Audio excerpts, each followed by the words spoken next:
Always remember, if you ain't first, you're last.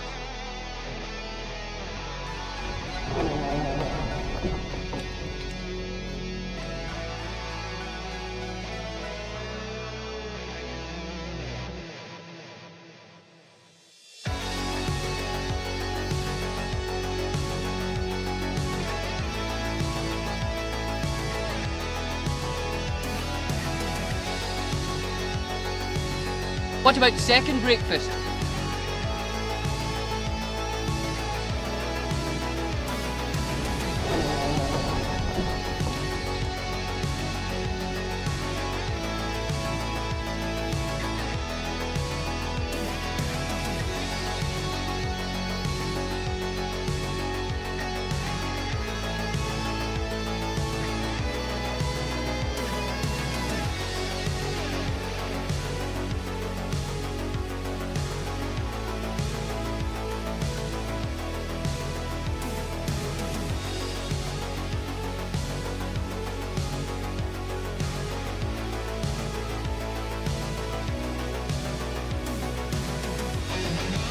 The speaker for the Horde says it's time to drink. Stay thirsty.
What's going on, everybody? I'm Haunted, you're all Heathens, and tonight is session 10 of Shadow Gods. We took a break last week because some improvements were being made, and you will see those improvements tonight. Isn't that right, everybody? Well, I hope so that they're saying it, because otherwise... Yep. Okay, real quick. Welcome in Dusky, obviously right here. Welcome in Phantom. Welcome. That's it, just you two. Hi, Django. Hi. Hi. So thrilled. Hi. Oh, hi, everybody. All right. Ow. I just now noticed the crows flying on the screen. No one on stream has seen that yet. Shush. Sorry. Some for the street watchers. Right. Yeah. Almost like there's a lot of animations going on this map. I could add more. I decided not to. I'd appreciate if you didn't overdo it. I was thinking about doing a strobe light for the sun. Oh, please don't. God. For many reasons. So, as always, everybody in chat, when we do Shadow Gods and Tabletop RPGs, at least on my side, chat will be muted, alerts will be muted. You'll be able to see everything you do up in the corner, including chat, but I will not be looking at it or responding to it because I am focused on the players. I put a lot of work into this for them, And we appreciate it. I hope so. Yeah. I just realized that you just reskinned the fear ticker. Again, Since I saw it last. What? Hush. People haven't seen shit yet. I'm okay. I gotta mute things. Hold on. Mute. Okay. Mute that. Mute See, alerts. sometimes prophets need to be quiet. There we go. I am not a... We'll get to Not that a in a second. Technically, you're an apostle, not a prophet. No. I'm not that either. Oh, I was not prepared. There we go. I mean, your dice roll last week says otherwise, or 2 weeks ago. Yep. Okay. All right. The dice were cooking last session. That's all. And of course. Sure, God boy. I am okay. Ooh. Tunage. Yes. You should be able to adjust the little notes thing on the right hand side where it says playlists. You should be able to adjust the volume for yourself. Yeah, unwelcome dark swamp ambience. Yes, all of the music is from a artist known as Alan Ariza. He is produced all of the music himself without the use of AI, and he has given me permission via email correspondence to use his music during our streams. We.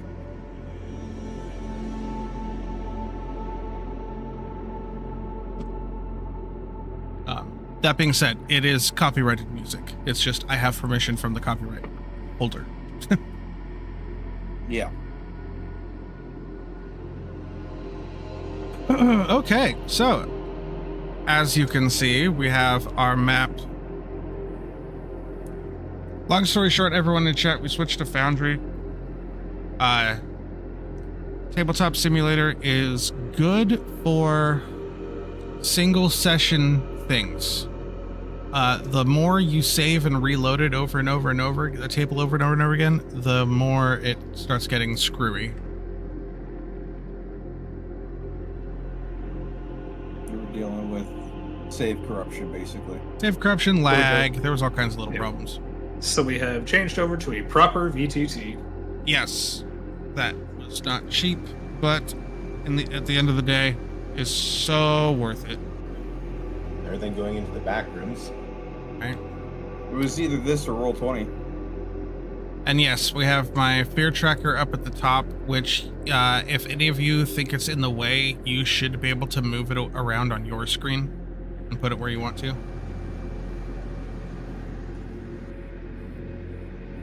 Ooh, right there. Yeah. I think that's the appropriate spot for it. Dead center at the bottom. Right above your hotbar? Yeah, right above the hotbar. For sure. Speaking of hotbar, can I just grab my character sheet and put that as? No. No, there are macros. I don't remember specifically. Ah, okay. But you can assign macros to your hotbar. Okay. Well, I'll definitely, when off stream, I'll have to fiddle with setting a macro up to like pull up my character sheet. Yeah. Oh, and anyone that wants to be in full screen, just hit F11. Oh. I should have thought about that ahead of time. There we go. So we have the world map that I have animated and shown. These are the Sacred Pyres that you can see from the overworld. Except for the Aether Keep one, you cannot see that one. But you did recently learn of its existence, so I figured I'd put it on the map. Yeah. But like if you're out, like say you were up here on this bridge and you looked at the whole of the Idle Hollows, you would see all of these. They're very bright. We see this area of darkness down here next to one. Yes, you would. And we'd see this strange prismatic aurora. Yeah, you've been able to see that since you saw the meteor impact. Yeah, that's definitely something I want to check out. That seems. But we've got to lay low for a little bit and let the horde pass. So, in our last session, Anasticus was teleported away from Templar's Folly to the Aether Keep to prepare them and get ready for the refugees to arrive at Aether Underkeep. Now, there was after a series of very nice rolls, they actually got everyone out of Templar's Folly without Silas. I can't remember his name all of a sudden. Without the head Templar knowing that they were leaving. Which is good, because he probably would have tried to stop them, or at least stop Zeke. So they got away, and they took them along the road. There was some usual troubles with traveling with a large group of civilians, for lack of a better term. Shaw, he handled it. Yeah, there was a little bit of dissent. There was a little bit of woe. There was a little bit of mechanical failures. Everything pretty much, you guys handled it really well, though.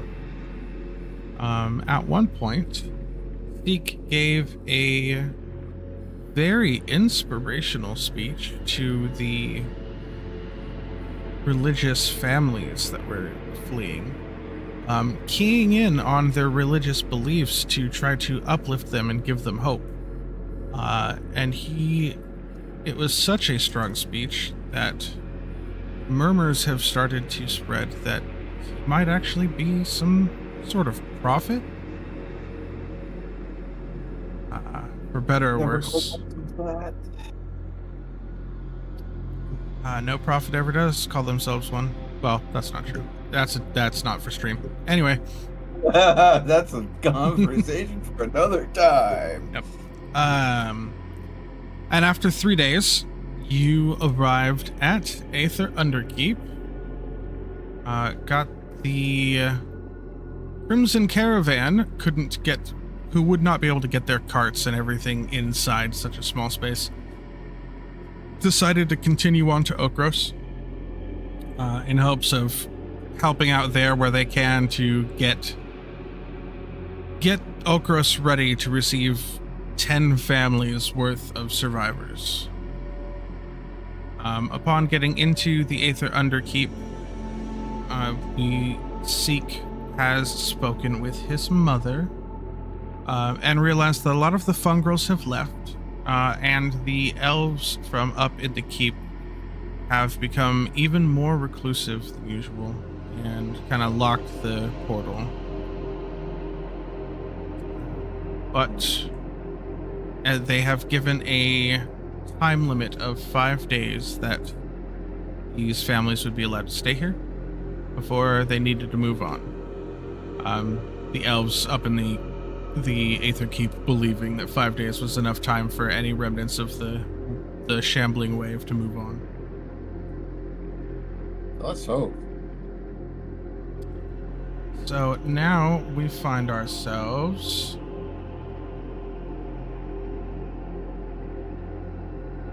in the Aether Underkeep. Let's see. Do I need to put anybody's markers down? Nope. Everyone should have their marker down, right? Yep. Seva Bell.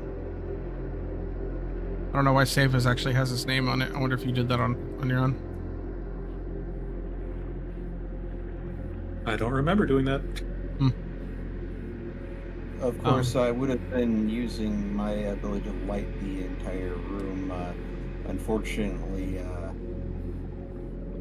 I think you created this light source here to represent that when we were testing.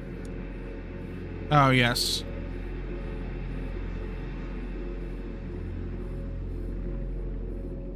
Never did figure out how to attach it to...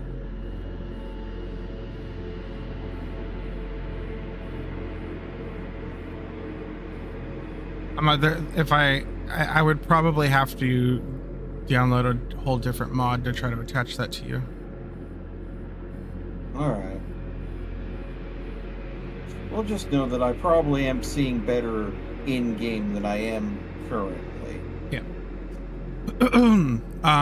It is at this time that, after receiving word that you had all arrived safely, Anasticus appears down here at the teleporter, which sparks to life as he arrives.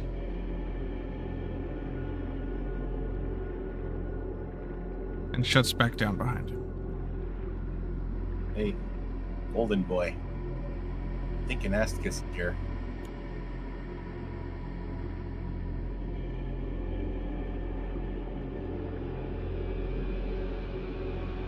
You guys made it safe. That's good. No, Hey, yes. buddy. I tried to give you guys longer days to stay, but they wouldn't listen to me. Strange. Is there something going on? They seem to be climbing up more than usual. They just, a lot of them like to tend to themselves nowadays. It's like, ever since, a lot of the people up there were alive before, the events happened. So they just feel like if they keep their tight-knit circle up there, that they're safe. So strangers from the outside, they don't really like to welcome anymore.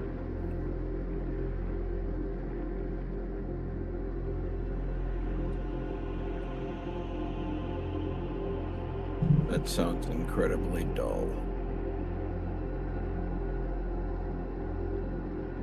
Like I said, I try to get them to at least give you guys longer than 5 days, but they said 5 days is good enough. There's all nice and snug here. We'll just have to keep an eye on the outside world and see how the board moves. Yeah, someone's gotta. So what I missed on the journey here, though, everything seems to be all right. You guys all made it. A couple of close calls, but we were able to do with minimal trouble. one of the Templars and Silas remain behind. We saw how they continued to use the light to fend off the horde after we were a safe distance away. I only assume that riled the horde up even more. We do not know whether or not anybody survived that confrontation. But if Silas is alive, I'm sure he's going to likely try to seek me out.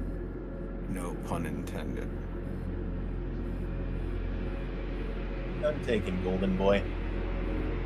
Don't. Oh. It's bad enough with my mother. I mean, you know, the horde's pretty big. I don't know who can survive something like that. Having been in similar situations, he'd be surprised.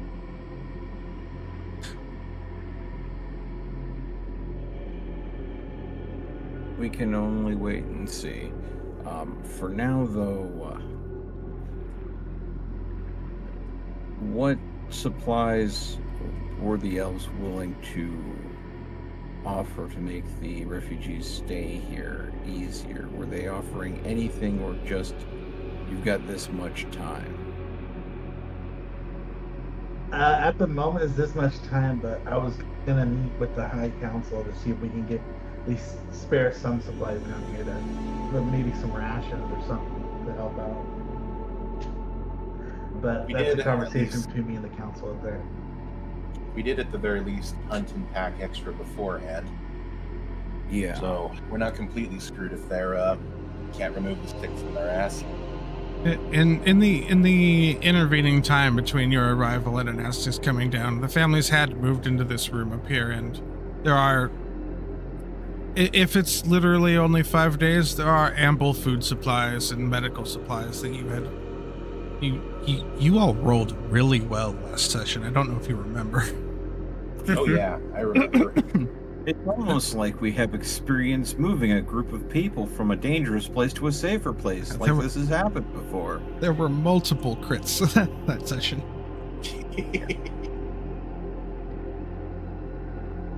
All right. Also, intelligent use of resources. Yeah, true. Well, since we're down here anyways, while the families are settling in, I do remember that parchment that we had a rubbing from that ancient temple. There was a place in here that had similar markings that we could potentially compare to, that might give us more information, maybe help us start a codex to translate it. Where was that again? I think, if I remember correctly, it was over in the side alcove. Either way, Golden Boy. Please. Yeah, you remember that the small room next to where the fungal colony was focused on had the graffiti on the wall between two bookshelves. I believe it was over here.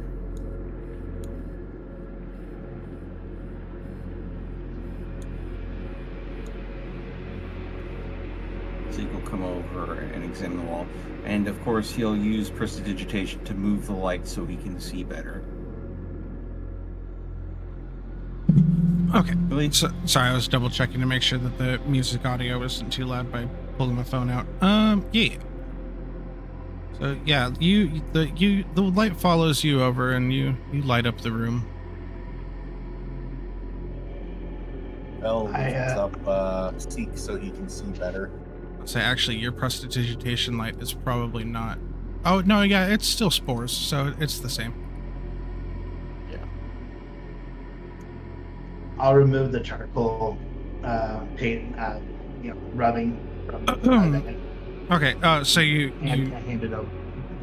Yeah, you already went straight for it. Okay, so yeah, you walk up to that and you see it's a similar inscription, but it's definitely not the same.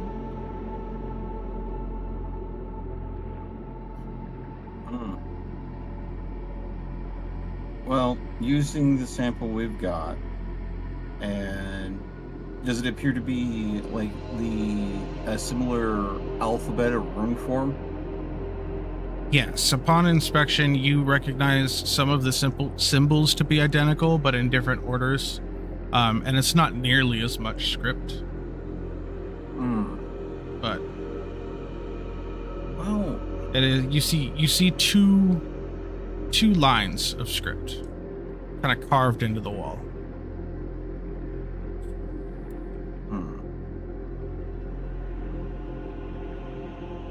I wish I knew this language.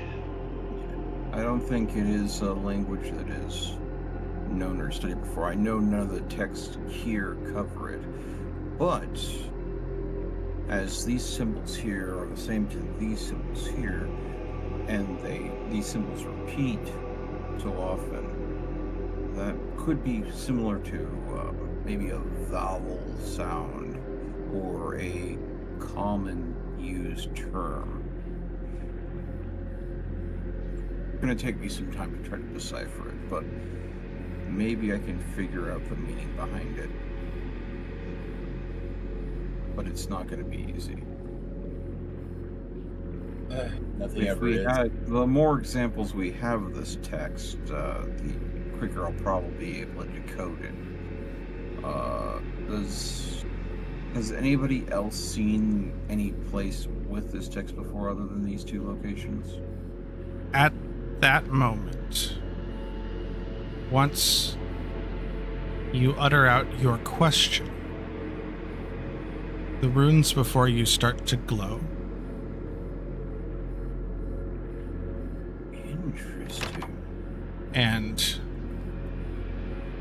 a doorway appears.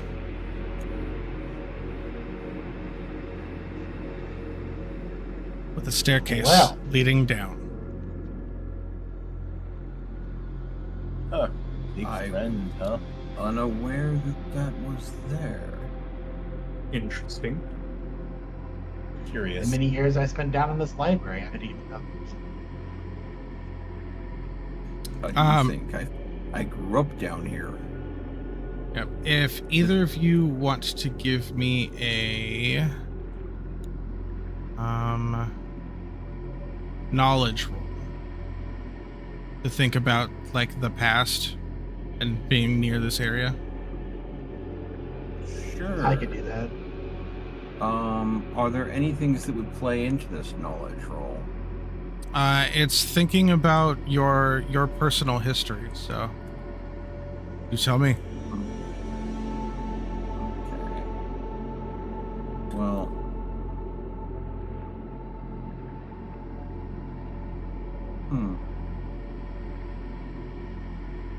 would thirst for knowledge apply, considering that I am quite knowledgeable about this area and we've gone over a lot of things with a fine-tooth comb, trying to learn about things before I ventured out into the world?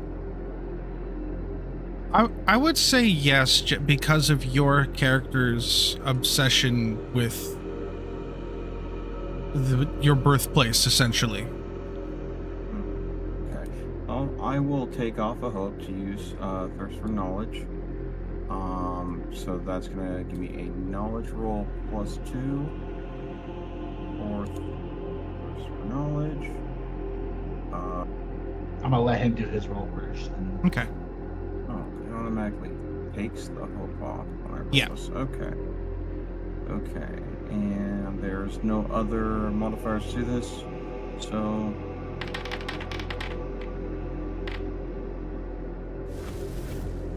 15 with hope. Okay, go ahead and take that hope. Thinking back on how you were the only non-fungal you really interacted with down here was an Asticus. And as far as the fungals go, there's quite a interesting social quirk, where because you're all connected to the mycelial network, and you're all basically psychically connected at all times. You're not a species that really keeps secrets, and you offer information to each other pretty openly and freely. And it dawns on you that you may have never had to ask a question, at least in the presence of this room. It's not very common growing up that you would have to ask anything, at least out loud. Interesting.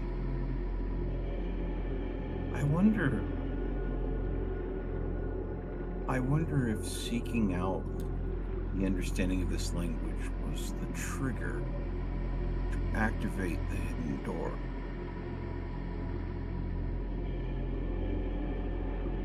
Because if it were just fungal down here, we would have communicated naturally in our own language rather than ask the question out loud.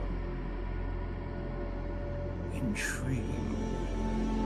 So, I wonder if it was just the old magics, the light that's been so faded in this area that I didn't think there was any energy that I ever sensed from this wall before.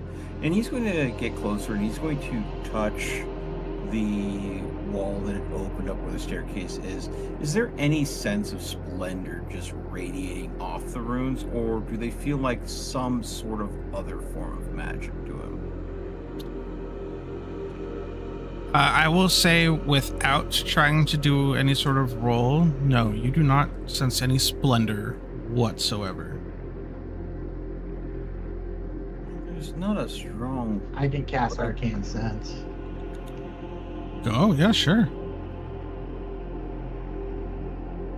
I'm not done talking, I'm just saying that. Go ahead. Seek is just touching the wall. No, you go. No. He's literally just touching the wall, so... I walk up to Seek real quick. I'm like, do you feel anything? Or... No, nothing passively. If there's anything here, it's almost as if it's meant to be subtle. I could probe deeper, unless you pick up on something. Sense the presence of magical people and objects within close range. Okay.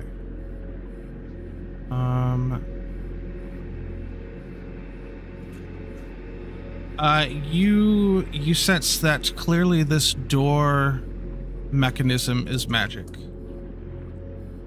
And you can sense that there's more magic of some kind coming from deeper within, down the stairs.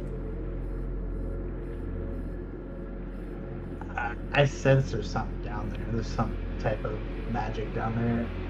And should we all go investigate, or?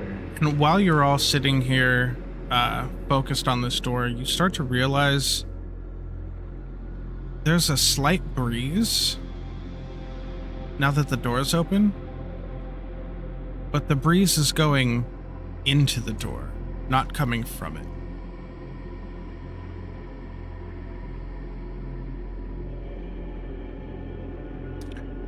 The air might have become stale in the chamber. The fact that there's now air flowing through it might mean that there is another access point. I think we need to check this out just to make sure it's safe and maybe see what we can discover down there. Do we want to do that now, or do any of you need to rest first?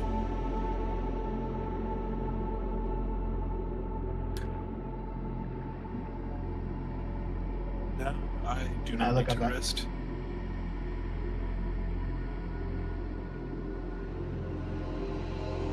I look up at Bell and Save. I'm like, anyone want to go let one of the Templars know that we'll be right back? And keep an eye on the people down here. And then we can go investigate this. Sure, I can do that. Yeah, I was gonna say it should be anybody but me. True. That much is, yeah. Let's not piss them off. Okay.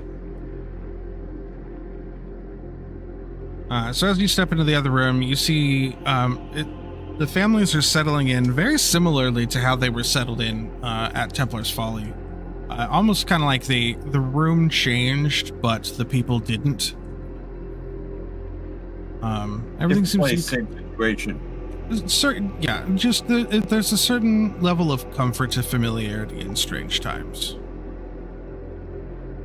You can tell it's easier to just pick up where they left off in a sense, than to try to calm everyone down. So that being said, as soon as you walk in, you see one of the Templars near the door, or near the hallway. Hey, Bastion, was it?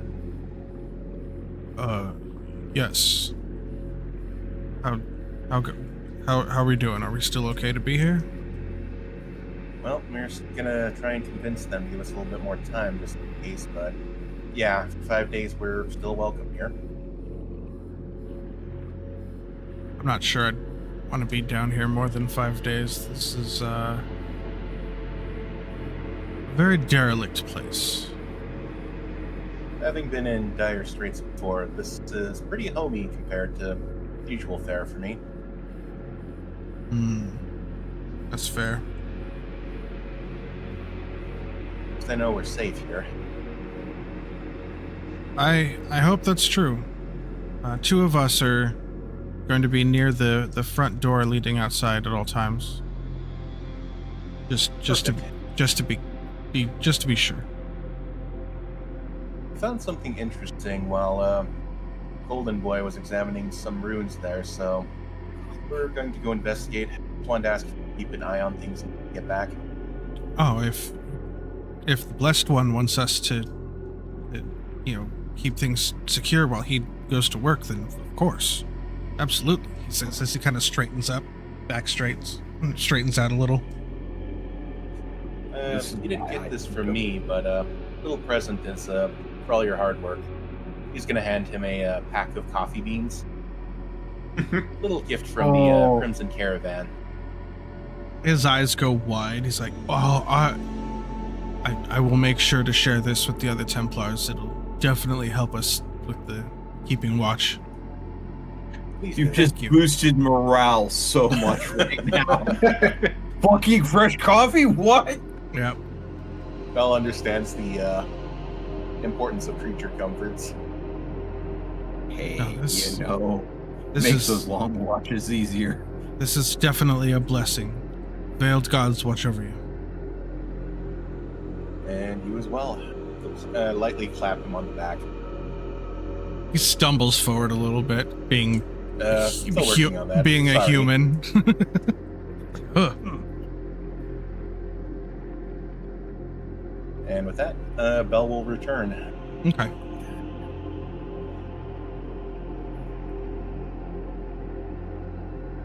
They were quite agreeable, keeping an eye on things.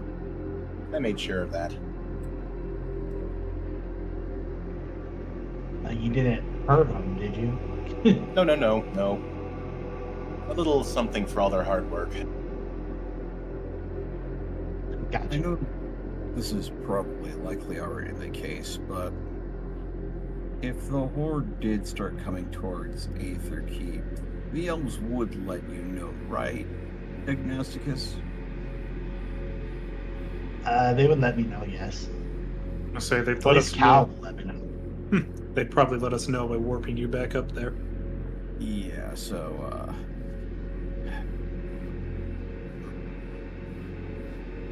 I'm gonna do one last thing before we leave, just to ease my own mind. And with that, I'll be right back. Zeke is gonna make a quick trip over to the front door. Okay.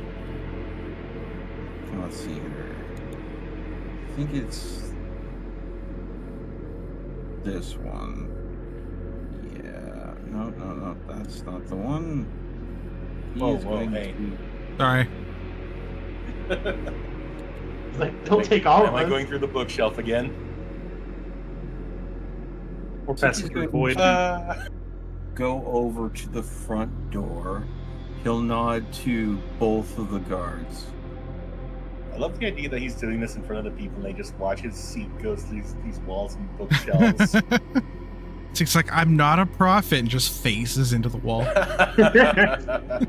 He pulls out one of his many books that he uses for spells, and then places his hand on the door, and these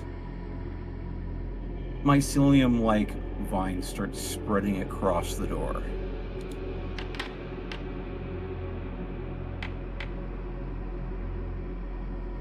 "14 with hope, difficulty 15. Yeah. Or what were you? Once per rest. On success, you can lock the object, so it can only be opened by creatures of your choice. Okay.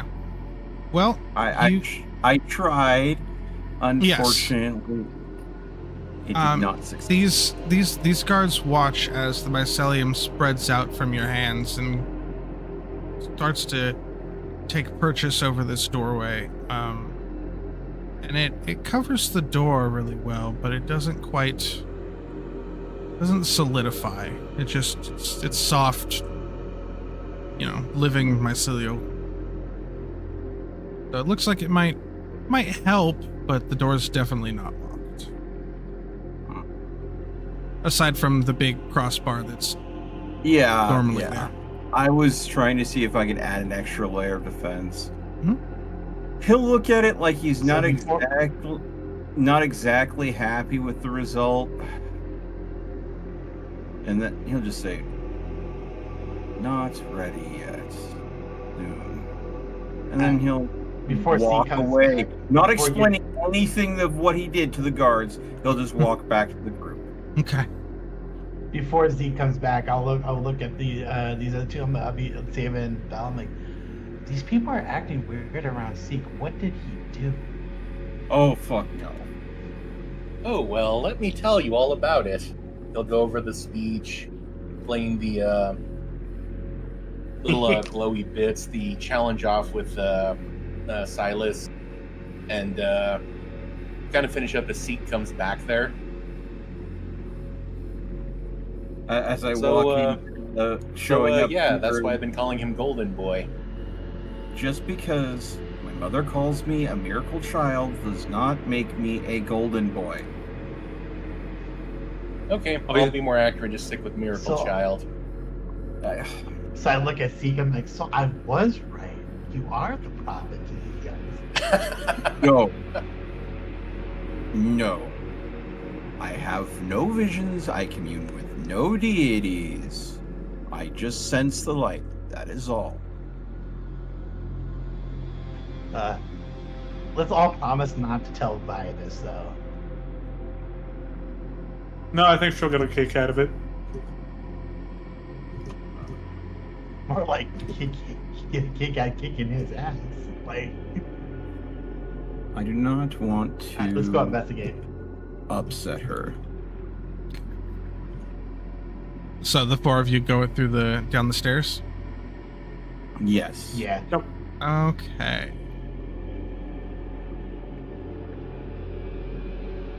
Lighting the way as I do. There's no token in this siege. I know. I really. Is there a way to?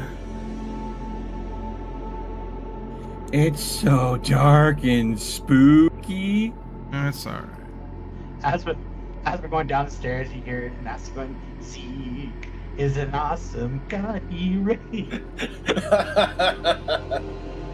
Belle's gonna join in. Okay. He turns to you, and you see like some of his like fungal lobes kind of twitch a little bit, and you realize it's the equivalent of him raising an eyebrow as he's just looking at you. Okay. What do you want about? So as you turn back to like kind of be smarmy to him in response to his sarcastic and joking responses, you realize that the wall the door that you had come through, sealed behind you.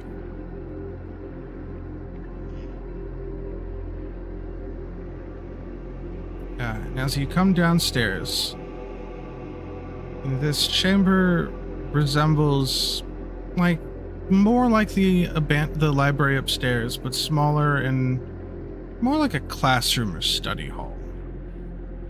Dusty benches, old shelves line the room, cobwebs clinging all over the ceiling and the floor, tables with old quills, bottles of ink, brittle paper.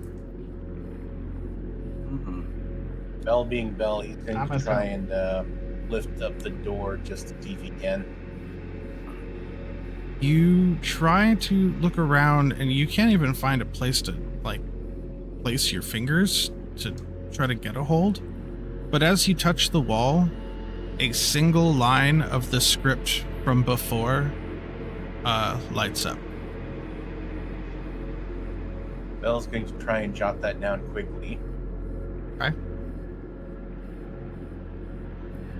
I am going to go look at any of these books that are down here. Once he's done, he's going to head to seek. Be careful. We don't know if anything is down here yet. We probably shouldn't split up too much. So I tried to open the door, and I got this script when I tried. I'm assuming since we requested knowledge to understand those runes, it probably is not going to let us leave this study until we've learned the language or are satisfied. So assuming that text is probably something we have to read aloud to open the way back up to leave. So let's walk through here, ensure that there are no hostile elements. And once we are sure we are safe, then maybe see what knowledge is here. Maybe we can figure out the language from one of the books. Sounds good. I'm gonna go to the middle room and cast light. You kind of cut out, so I wasn't sure what you said. Oh no, I hit a button here. I'm gonna cast the arcane sense again, from the middle of the room. Okay. By these benches. Yeah. So you cast your arcane sense, and immediately you get strong magical readings from these two statues flanking the hallway to a door beyond them that glows a slight blue color.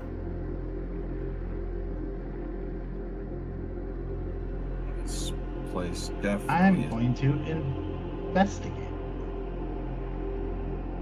I will light up the room more thoroughly so it's easier for everybody to see.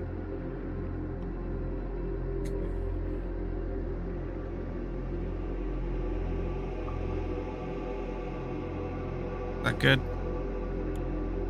Oh, it's much better. Okay, cool.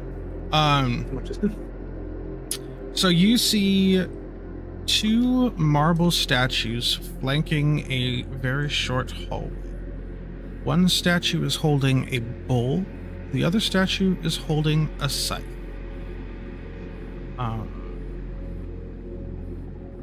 Well, just past that, on the floor, not carved in the floor, but glowing, is more of that script from before.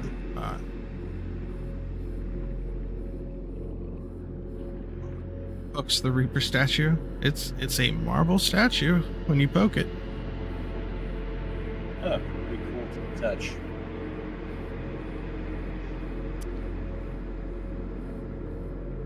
I'm going to assume this is some sort of trial. The bowl is an offering we made to possibly clear the way. Potentially we put the wrong thing in the bowl, though. Seek looks over at the Reaper statue. We might get punished. But I think the language is our key, so look around and see if you guys can find any books that seem to have similar runes in it. Maybe we can sort it out. Bell. Okay. I'm going to assume that the text area is where you're going to make your jokes and just not do anything that's said in there. Yeah. Maybe. Depends. Depends. It's going to be more joking, but yeah. Yeah, if you want to give me a instinct roll or do a group instinct roll as you search the room. Would Thirst of Knowledge also imply in this situation? I would say no, because I don't think you... What does Thirst for Knowledge say specifically? It is my experience. Oh, it's your experience. Then yes. Yeah, it's well quite read. literally. Well read is the one I was... Okay. Yeah. Yes. Then yes. Okay. How about my obscure knowledge? Sure. If you want to spend the hope and give... I was going to say give him advantage, but he already rolled. 22 with fear. I'm going to go ahead and take that fear. You don't need it. I do. No, you don't. As you're looking around, you find lots of places where it looks like there's different levels to the dust in this room, and it looks like there's been times where people have been down here before. And as you're looking around with your 22, you're going back and you suddenly remember Nick's telling you that some of the books in this library had been replaced with forgeries.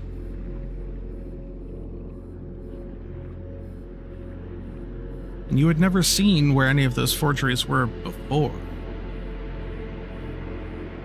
If we're doing a group instinct check, can I use all for one for all? I was going to say no. yes, but he rolled before I could have you guys give him the advantage on anything. Well, Yeah, you kind of jumped the gun there. Speak. I'm sorry, I didn't realize that's what we were doing. Apologies. I'll just do a basic instinct roll then and see if I find anything. Sure. Anything for situation?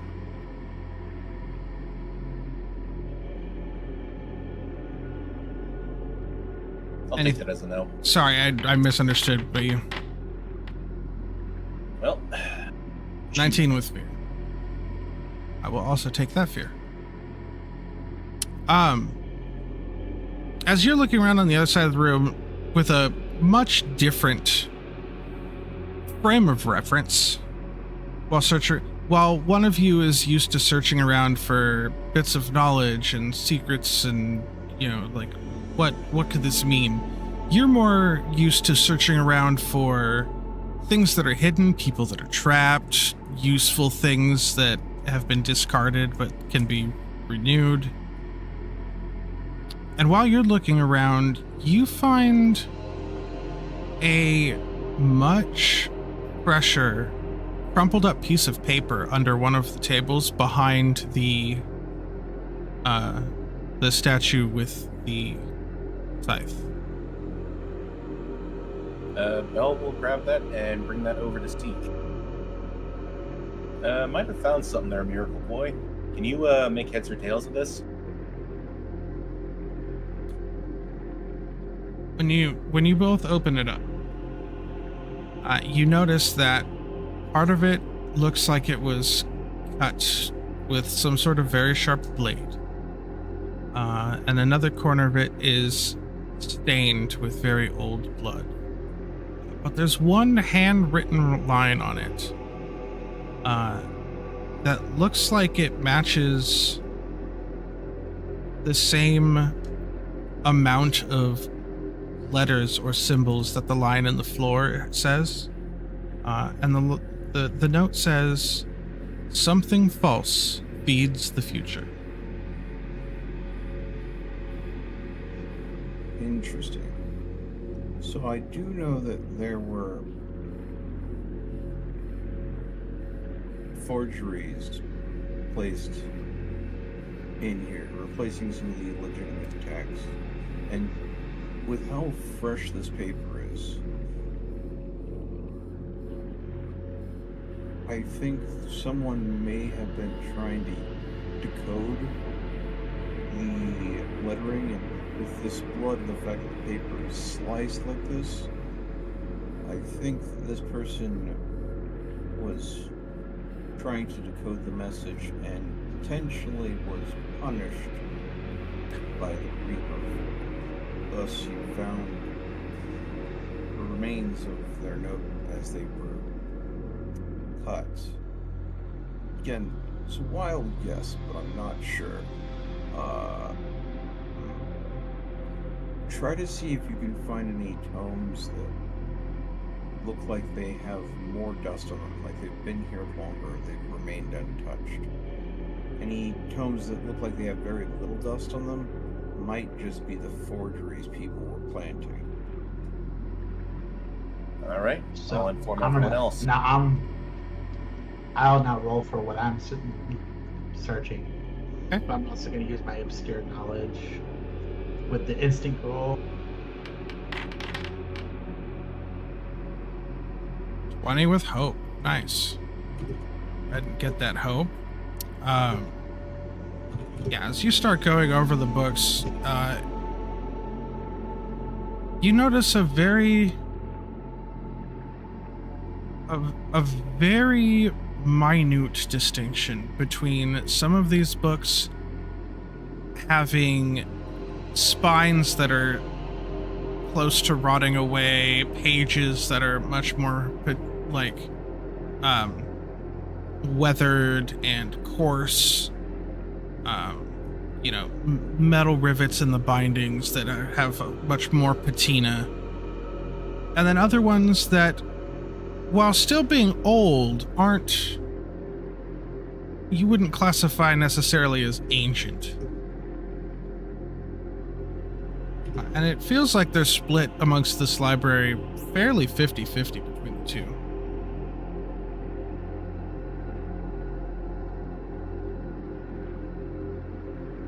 Any of the books down here, are they in common or are they in Elven? Most of them are written in the high script from pre-apostasy. So you recognize these as being written by the handwriting itself varies from book to book, but you can tell just by how they're written that they're all written in a way that it is pre-apostasy. So like a lot more flowing script, a lot more literacy being common, that sort of thing.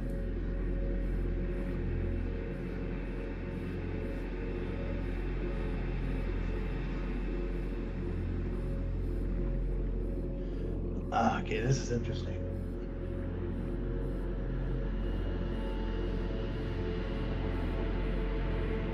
Just like look at the bindings on these things. Find something interesting? Just like the bindings of these, like the scripts are like, this is like, I wonder how long these have been down here. Well, that's How long has this place been down here?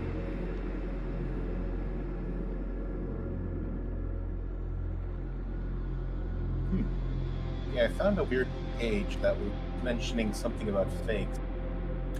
So Seek was, seeking out books that appeared older and dustier than anything else.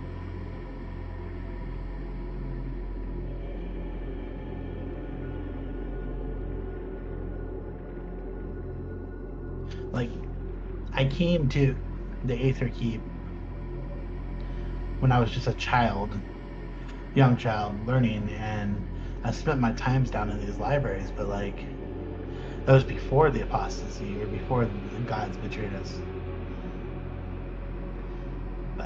I don't know. Yeah, Anasticus, you probably spent a solid 20 years studying between the Aether Keep and the Aether Underkeep before the gods abandoned the world.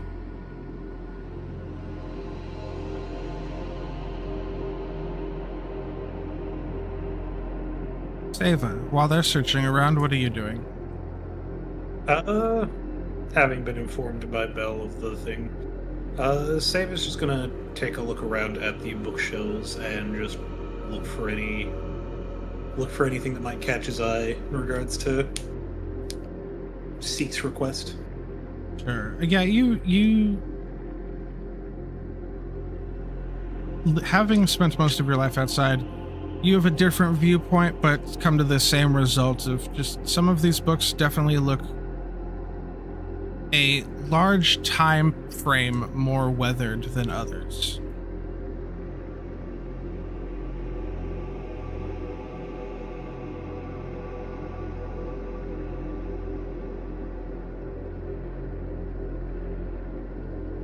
As you're looking around, though, you do notice that there seems to be, in random corners, there does seem to be a lot of hand-scribbled notes that are then crossed out and just tossed aside, almost like someone couldn't decide what to write.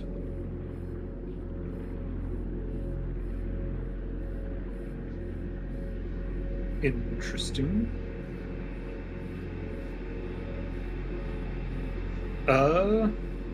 Guess I'll just pick up a couple of the notes and look them over.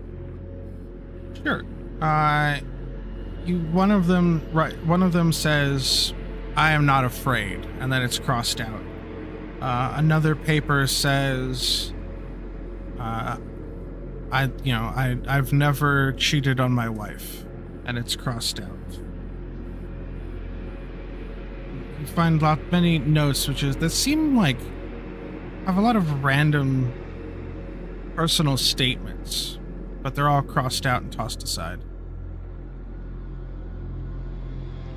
Hey, Seva, what you find? Few odd notes. Personal statements, but all of them are crossed out. He'll offer the notes over to Anasticus.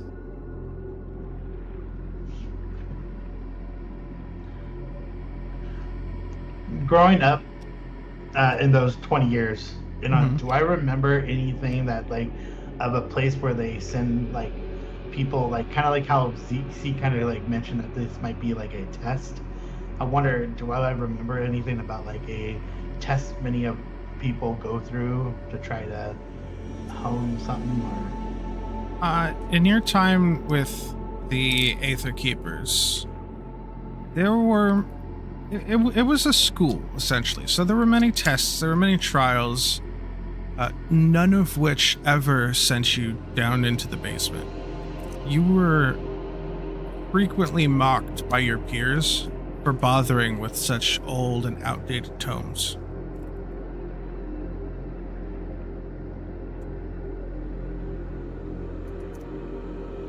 And even of your times going down here on your own and with Seek, you've never been in this room.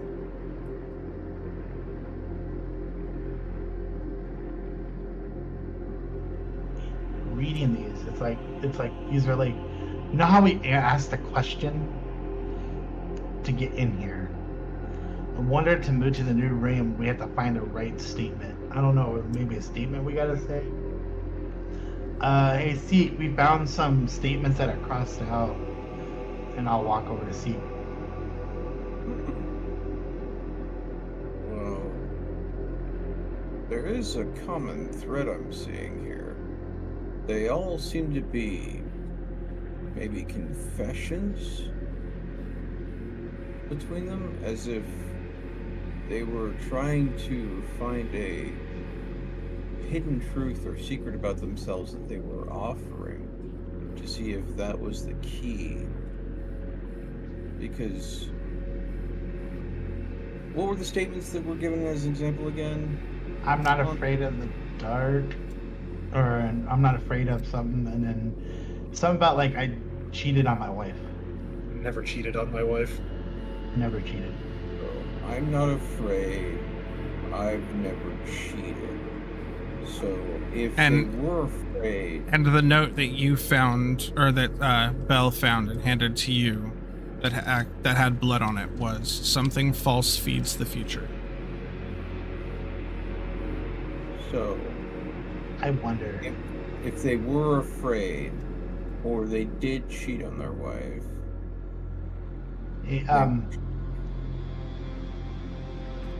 Sorry. Go ahead. No. Just you finish what you're saying. Please continue. I want to understand what you're thinking. I look over at Belle. Hey, Belle. Get ready to pull me away if something happens. I will into something. Just in case Belle's also going to tie a rope to himself and to Ignacius. Okay. I wonder if this place you have to tell what, like, I'm just going to see if something happens. And I go, I'm afraid of the unknown. Like, confessing my fear. Nothing happens. As a joke, Belle's going to say, I have witnessed this myself. Nothing happens. I don't think that's how it's going to work. I'm pretty sure you have to write down what you're confessing and putting it in the bowl. But at the same time, I would not recommend that until we know more about this place. There's not much we've found. I'm like, we'll move us forward. Try it. Hey, Belle, do you have a piece of parchment? Yeah, here you go. I'll write down, I am afraid of the unknown, and I'll set it in the bowl.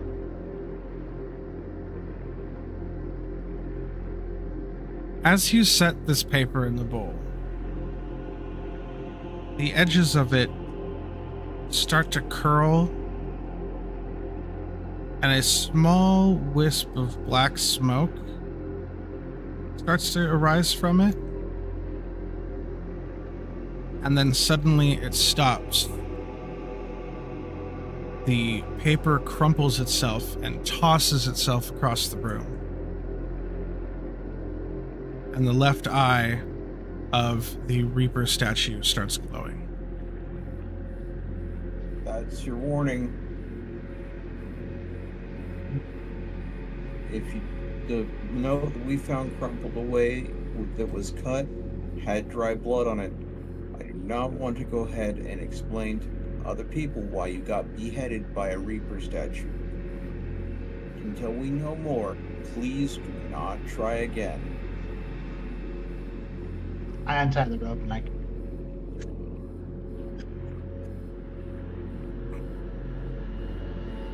got disconnected. Hold on. I was gonna say, if you said anything after I untie the rope, we didn't hear you. We're still not hearing you. Can you hear me now? Yes. No, yeah, I got disconnected. Hold on one second.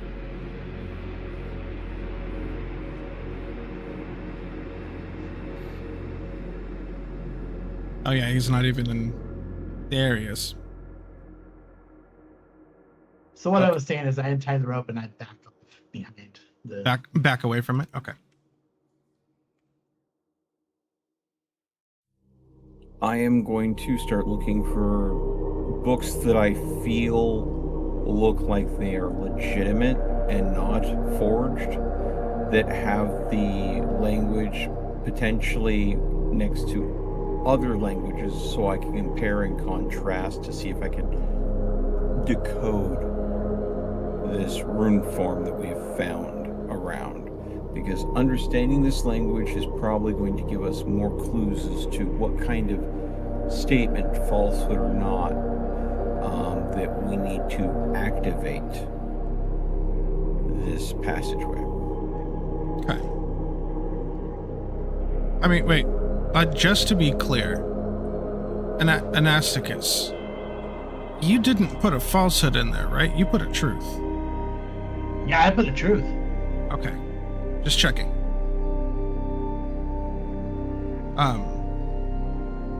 Yeah, as you're looking around at books, as far as the writing goes, none of it matches the script on the ground. On top of being a truth was also a confession.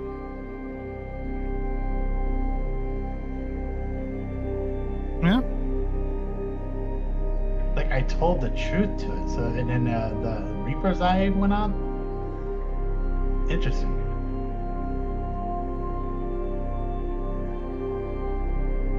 It may not just be a truth. There might be more meaning to it than that. Or it could be that we need to lie, but at the same time, if it were that simple, why did the note that had that we should speak lies have the slice mark in it, crumpled up and tossed aside, stained with blood?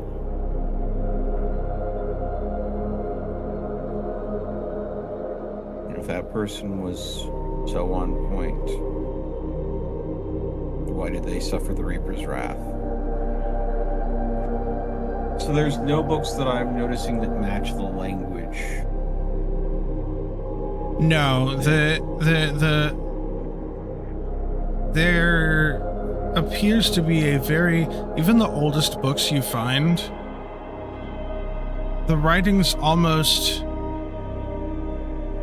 even more distinctly different from the writing on the ground than stuff that's newer. Interesting. Almost like if there was a time where that writing was common, there's a distinct separation and want to be separated from it. As if those books did exist down here, they were removed altogether. It's like we're finding nothing.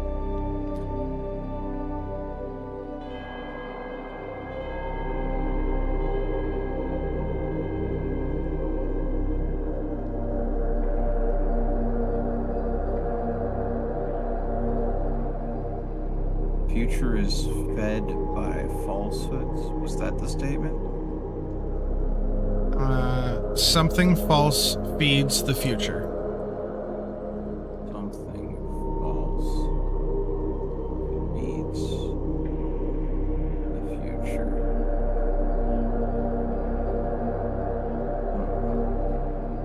Go ahead and spend a fear. The Reaper's right eye now starts glowing as well. Oh, I think we're on a time limit now. You had to go ahead and poke it before we knew. I will take a bit of parchment. Okay. Write something false. Maybe that will work. I'm going to test something. I may regret this later. That'll get ready to pull Zeke. I write on the parchment. I believe I am the one true savior for all. Okay. That would be funny if it was true. I don't believe it's true. I know. I'm just joking. I am testing whether or not it's belief or not that the statement's true. And I will place that parchment on the altar. Like before, the corners start to curl, and a little wisp of black smoke starts to rise from it. And then the entire paper envelops in a small ball of black fire that turns into a moat of thick, glittery black smoke. And that smoke drifts towards the door as the door opens. That's it. Okay. And you see the smoke pass through the door and down a staircase. Hey, Saba, the door's open.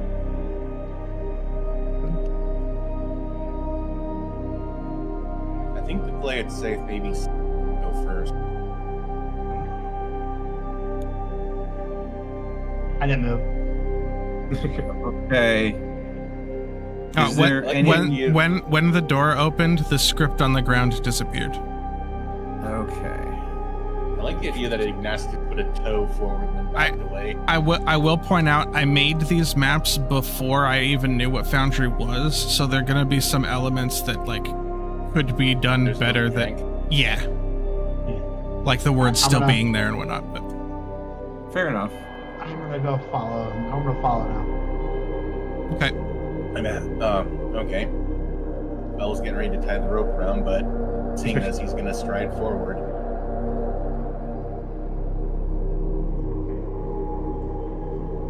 All right.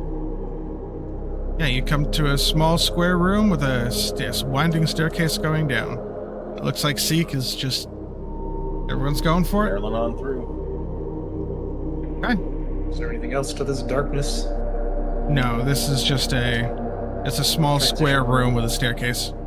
Okay. This is just advanced darkness. This isn't your mother's darkness. Into the unknown. All right. Oh God. Bell's tiptoeing on this tiny staircase.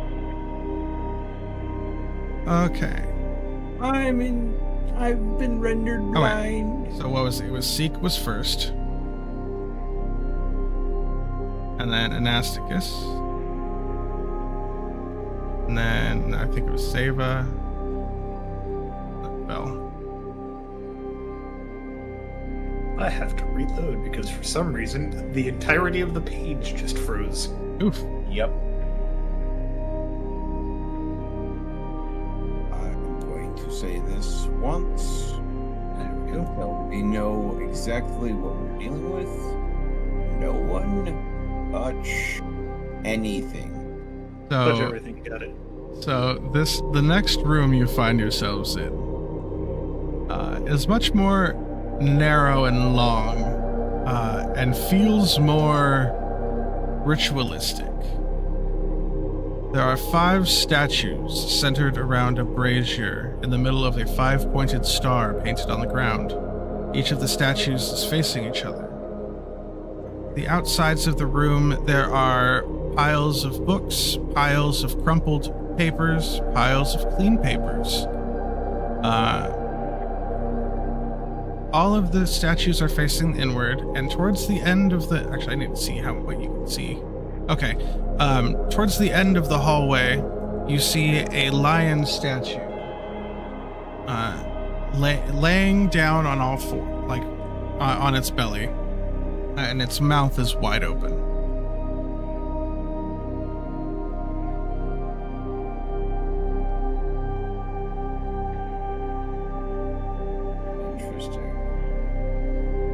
Seek is not touching anything, but he's basically exploring the room a little bit.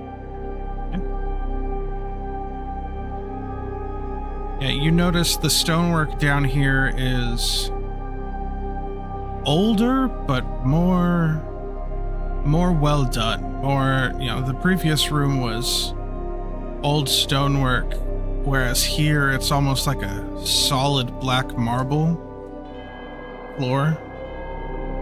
Am I getting any vibes? This is reminding me of the really old Clank bodies that we found at that ancient temple. Does it seem like similar materials were used, or the age of the materials seem to be around the same period? You are definitely starting to see similar themes in aesthetic and layout of the construction of these places. I am again going to use Arcane Sense to see if I can tap into what kind of magic's emanating down here. You tap into your Arcane Sense, and it almost overwhelms you with how much magic there is in this room, and more frighteningly, the room below. You see Anasticus kind of like almost fall over, and he holds against the wall like, oh shit. Are you alright?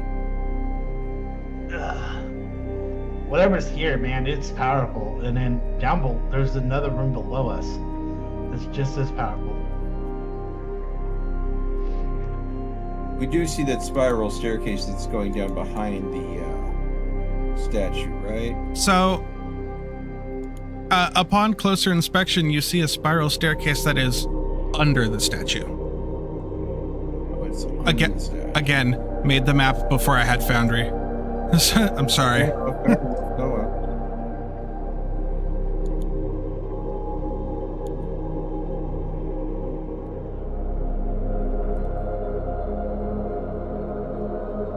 As you get closer to those statues in the middle, you notice all 5 of the statues are very humanoid. They look like they're human, but, you know, bigger. All 5 of them, the back of their head is actually open, and you can see their brain as carved as part of the statue, almost like it's not in a grotesque way, but in a more like an artistic feature of just like beings being cerebral. But you also notice that the front of the statues, one of the statues is missing its eye sockets. The one next to it is missing its nose. Another one its mouth. Another one its ears. And the last one is missing its hands. I think we can all deduce that each statue represents a loss of a sensation. That one lost its sight. That one lost its touch. That one lost its hearing, and so on. Sacrifice of a sense.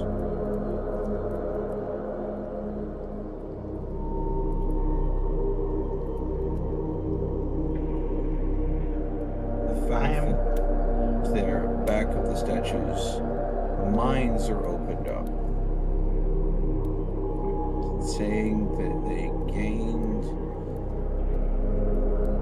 knowledge from closing a sense off. Interesting. Seek is going to go over the statue that's missing its eyes, and he's going to sit down next to it, close his eyes, and try to meditate. Sorry, one more time. You cut out just a little bit. Okay.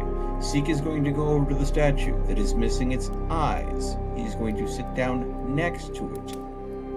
Closing his eyes, he is going to try to meditate and open his mind to see if there's something that he can sense beyond sight. Okay. Do we have a mechanic we're using here, or are you... No. Okay. No, I'm literally just meditating.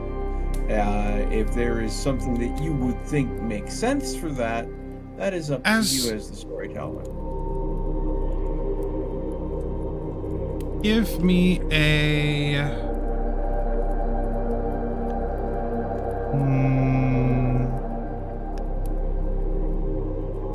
instinct roll. All right.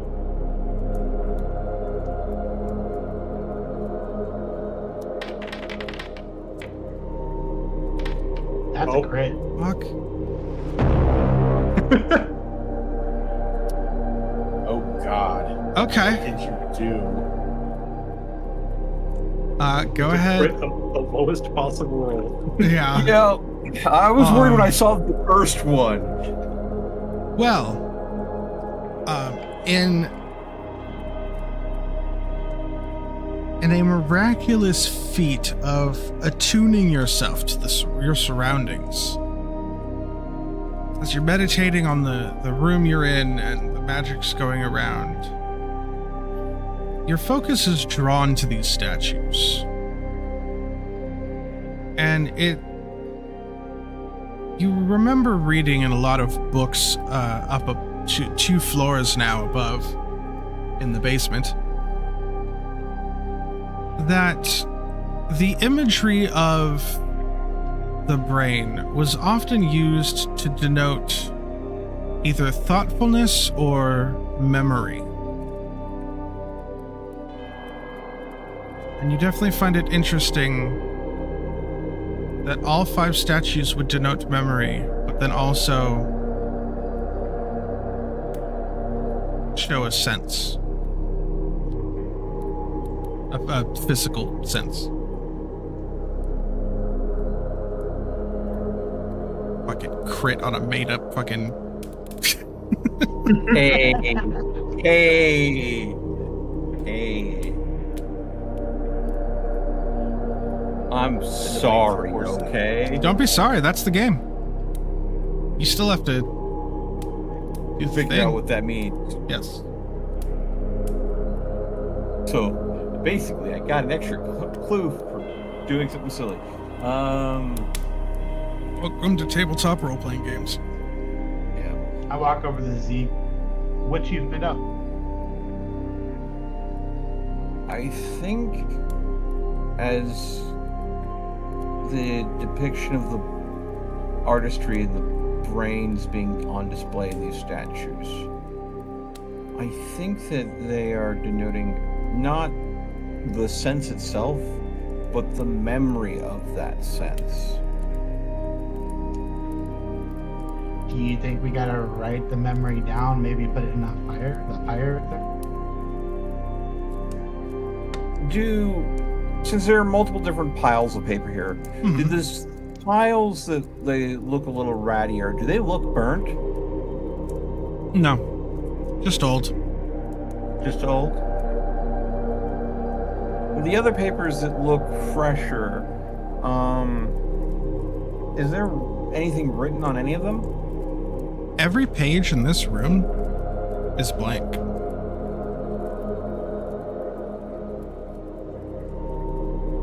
May I test something? Before you do, Ignaticus, quick question. Yes. I'll pick up an old piece of paper and a new piece of paper.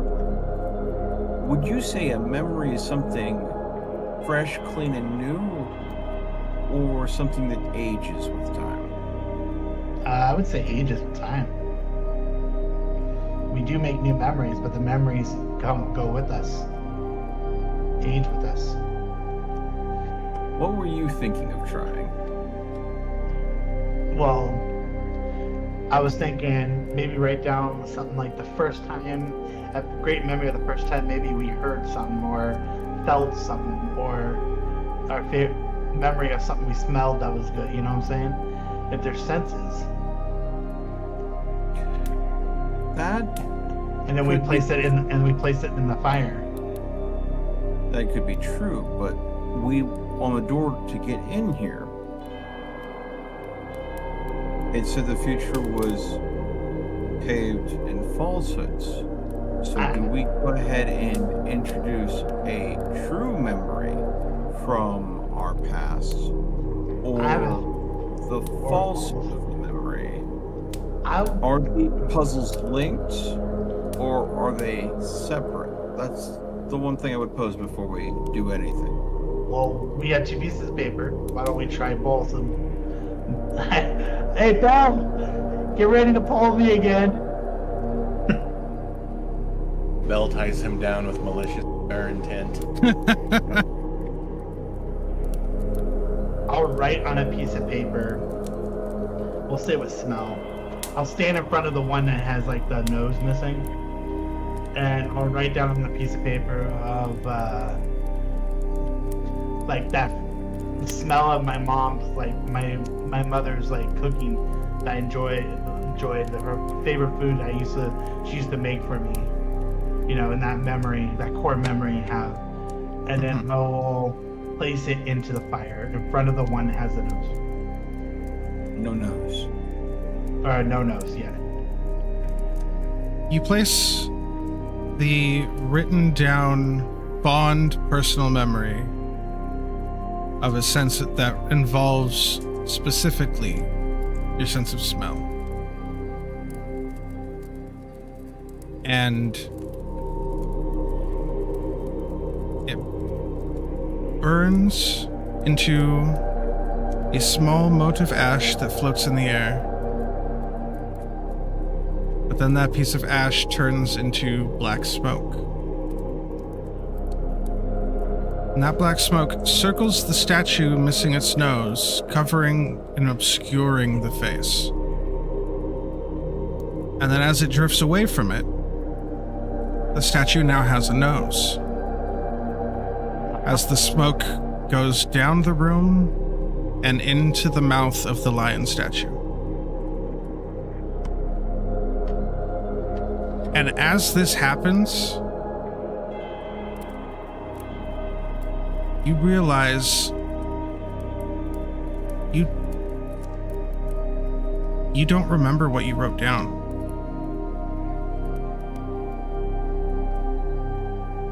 It had to do with bread, but whose bread?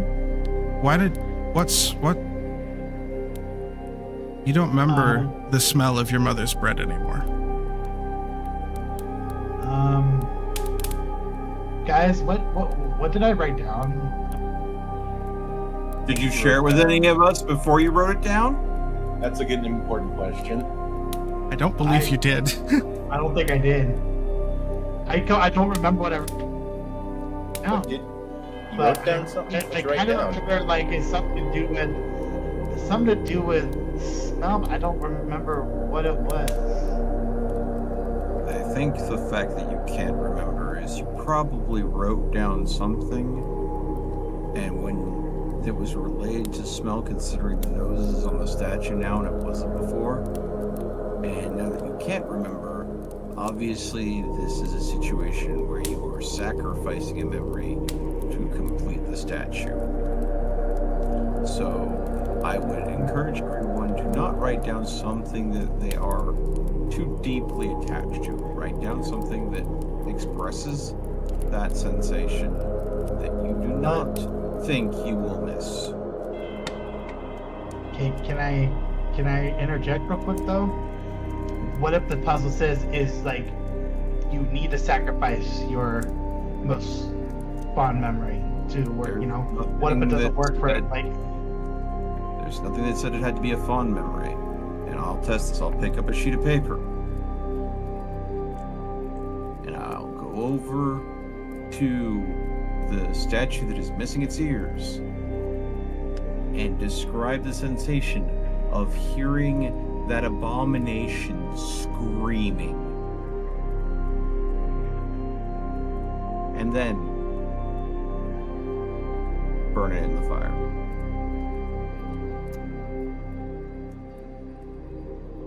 And I mean the one from Okoro. Yes. Screaming all the way to Okoros. Yes. You see the note burn, similar to when Anasticus put his in, and the small mote of embers rise up and turn into black smoke.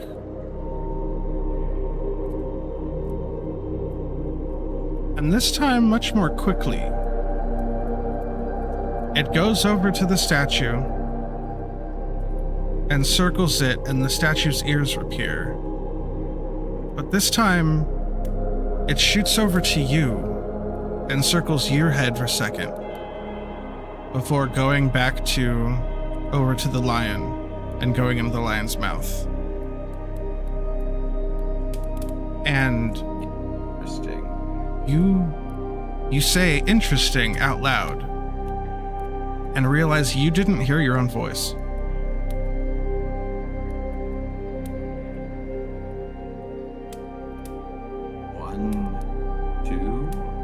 Nothing. They can hear you. See? No need to be so loud. yeah. He'll hold up his hands. You all can Does he hear hear me. us? Yeah, we can hear you. Does he hear us? No. He's going to pull up a piece of paper. Yeah, I'm seeing their mouths moved, obviously. Correct. I will go and take the piece of paper, write it down, I can't hear you. And then hold it up to them.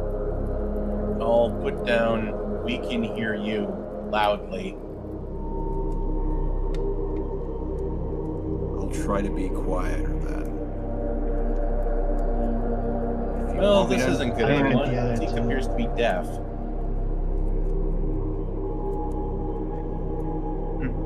I can't help but wonder if it's perhaps only until all 5 senses are appeased. Seek, I should mention, you do still remember what the sound of that screaming thing sounded like. I will write down, I will say, okay, you had one memory that you submitted that you can't remember. I submitted a negative experience, but it was still a memory. But because it was such a unwanted memory, I think I'm being punished. It did complete the experience, but it has rendered me temporarily, I'm hoping, deaf. So it desires positive memories. I have a feeling, like I said, I have a feeling. can't do them. I'm just gonna keep on talking. So if you're willing to give up a positive memory, If you want Seek to hear you, write it in chat. yeah, exactly. If you're okay with getting punished for it and you want to get rid of a negative memory, go ahead and do that.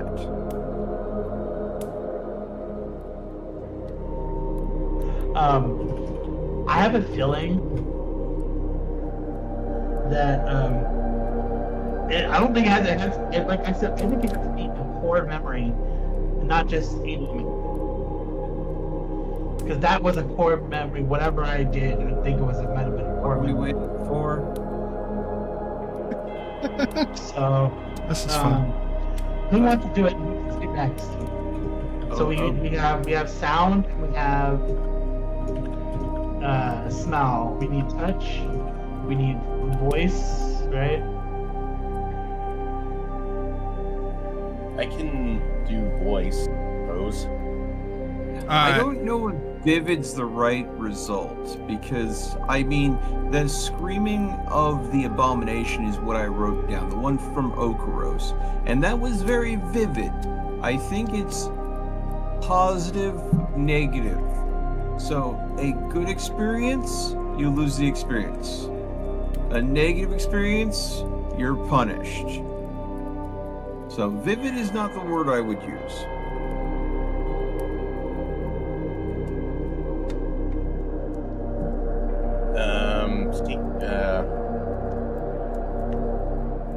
After checking on Seek, Bell is going to write his memory down of catching Avalon singing one night without her knowing,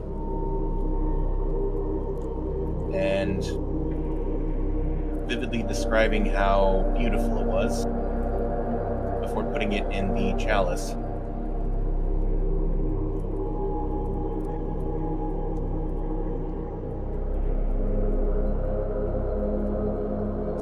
Hello? Yeah, which of the 5 senses is that? Voice. That'd be the voice. Voice isn't, taste is one of the 5 senses. Oh, It's a taste. Okay. Sorry, In that case- sorry, that's one of those that I just kind of assumed. I'm like, that's a grade school thing. Like, what do you... Okay. Taste. So sight, hearing, taste, smell. So smell and hearing have already been taken. Touch. So you have sight, taste, touch. Those are the. I will. Sure. I'd rather. Then. I was gonna say I could go with it, but I'd rather not punish you for an honest not understanding of principle. All right, I'll go with taste. Okay. So what do you write down? Bell writes down a description of a long-forgotten winter cabin that the caravan once stayed at. They were forced to stay due to a blizzard. And he recalls one of the greatest wines, berry wines that he's ever had. and describes in detail the taste and richness of it before putting it in. As before, with the previous two, it burns up into a small ember mote that floats into the air. The mote turns into black smoke and slowly glides over to the statue, missing its mouth, circling its head, revealing a mouth now belonging to the statue, as the smoke then descends down the room into the lion's mouth.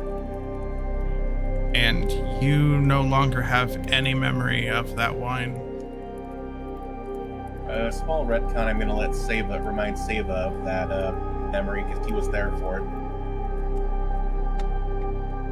Yeah, as you were writing it down, you were telling Seva, or reminding Seva? Yep. Okay. So yeah. He doesn't tell exactly about the taste, he just reminds him of it. Yeah, Seva remembers. Yep. So we have touch and sight left. Damn, that memory, I think. Wait, what was it again? About the food in the cabin. Something about that. You remember the cabin. You remember the situation. You don't remember the taste of the wine at all. I'm going to stop responding to things that are addressed to Mr. Prophet Man.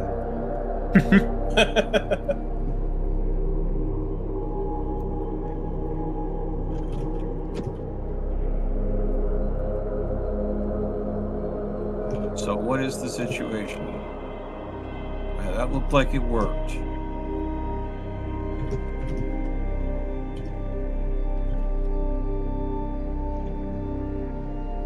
Save it. Which one do you want to do? And then I'll do another one.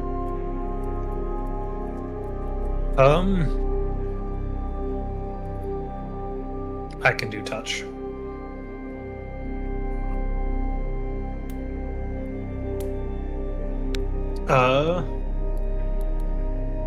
Seva is going to go ahead and write down.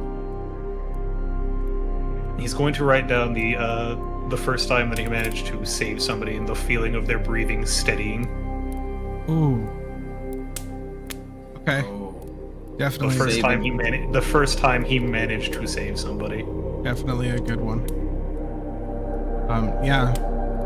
As you've seen happen a couple times before now, mote of smoke circles the statue, this time instead of the head going towards its forearms, and then leaving the statue revealing hands and going into the lion's mouth.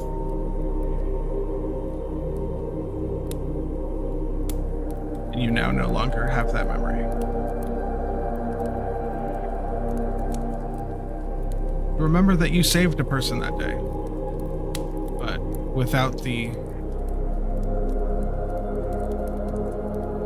strong emotional attachment that the living senses give to memories.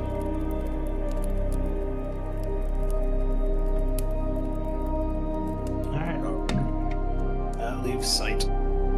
On a piece of paper, I write down the very first time I came to the Aether Keep as a child. I remember the beauty it was, the way it looked. It was I remember seeing the mountains in the background, the gorgeous, the light, how it was shined, on the walls, how just the beauty of it.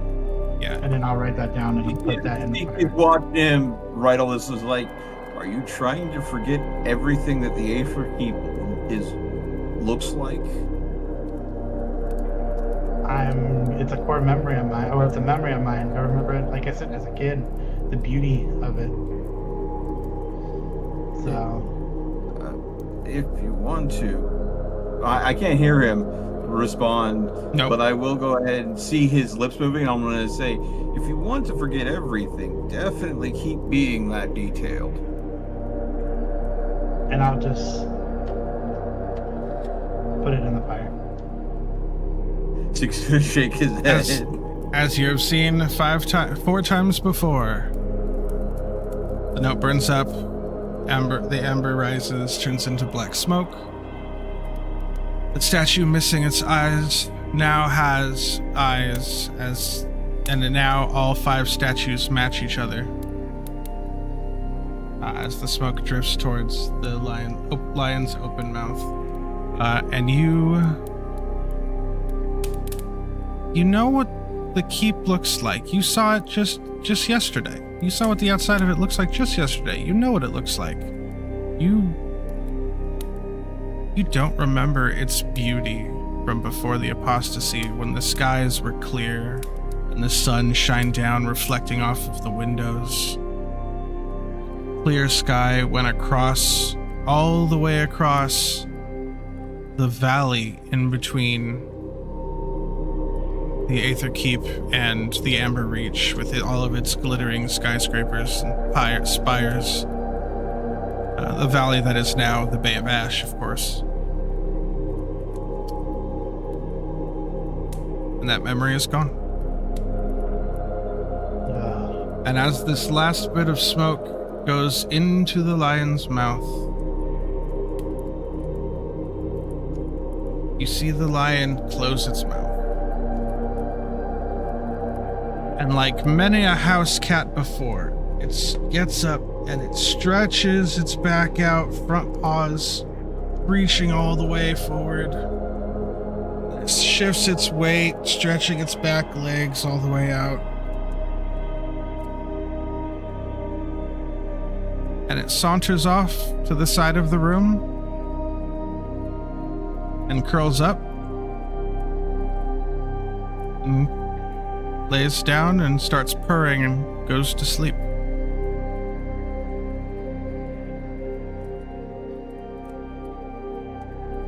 And suddenly it is so still again that you wouldn't know that it was anything but the statue of a sleeping lion, except for the small radiating purring sound coming from it. Interesting. I can't hear that though, right? You still... I'm gonna let you know right now, you are going to be deaf until your next long rest. Great. Bell is going to clap loudly Well, behind I'm going to Zeke. automatically fail any perception checks related to stealth in the near future. You will also not be able to communicate properly or back and forth with us unless we can write it down, which that takes time. I will say, for the sake of the stream, and because there's papers everywhere here, Yep. I will assume that if there's conversation happening between you and anyone else, it's happening in writing. All right. Unless I'm told I'm saying this out loud without writing it. Okay. Is that good for everybody? It's a hilarious gimmick, but in practice, people talk faster than they type. And where the statue was, there is now a close-knit spiral staircase going straight down. Head down it. Okay. So marching order is Anasticus, Seek, Seva, Bell. That's fine with me. Works for me. Okay. Anasticus. Seva. This is an interesting bit of tile.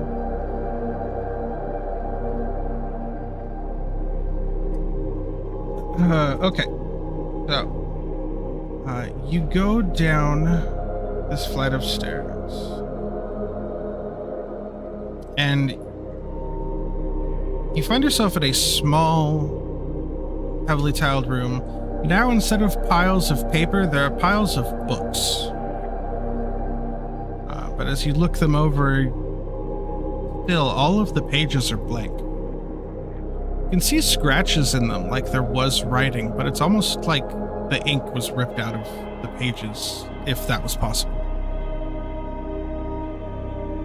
and you're in a small, dimly lit from the floor above square room, and you see 3 doors.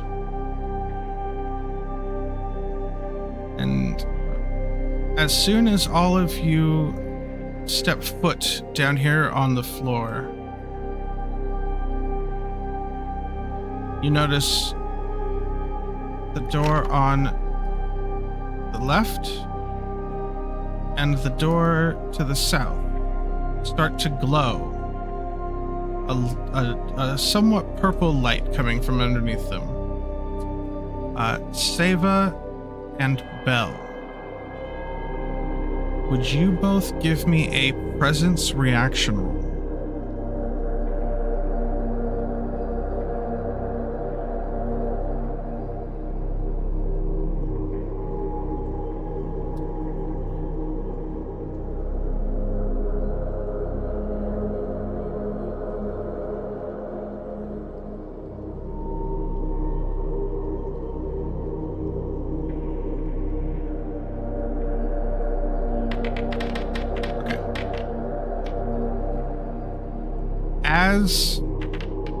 As fearful as possible on that one. Damn. Both of you rolled 12 on the fear die? Yeah.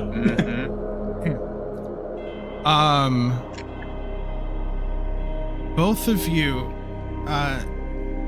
Seva, you feel a pull towards the door to the south. Bell, you feel a pull to go through the door to the left, to the west. However, Seva, as you're feeling drawn to this door, you also notice it's kind of like you're like, I don't want to go through there, and you kind of like you will yourself to shake it off. Also those 2 fear rolls. You've got enough fear. You don't need this much. Looks like, do reaction rolls give you the fear still? Oh, you're right. I asked for reactions. You are correct. Thank you. I was about to say, we took a week off. I'm a little too buttery.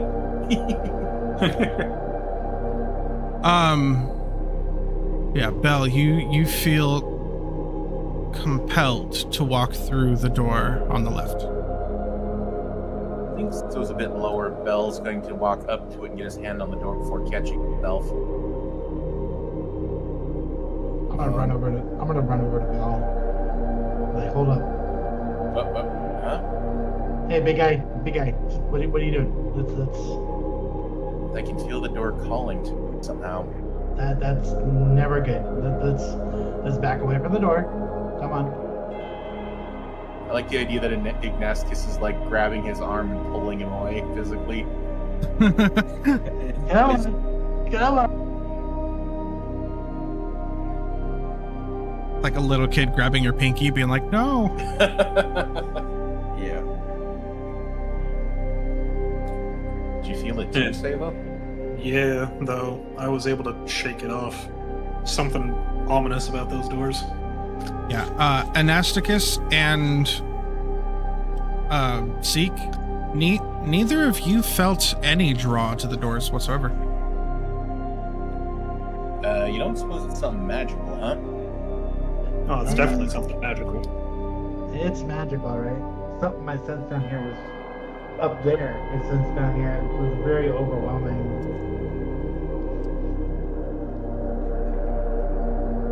I just afraid to know what. There's nothing coming from the right door. There could be many possibilities, but until we have more information, let's try to move together. And if someone starts wandering off, rely on someone else to catch you. We'll use the buddy system here just to be safe, because enchantments that compel you to do things are never a safe situation. But I agree. I would say let's try the door that's not glowing first. I 100% agree. I was about to say the same thing. Let's go to the right door. The door on the right and see Is there anything else that stands out in the room to us before we leave? No, it's a very other than the sense of being Cold? oppressive. Well, yes, cold, but oppressively surrounded by magic in every direction. Oh, I said pulled, as in P-U-L-L. Oh, I thought you said cold because like you keep going down. Yeah, no. Yeah, it's definitely very chilly, but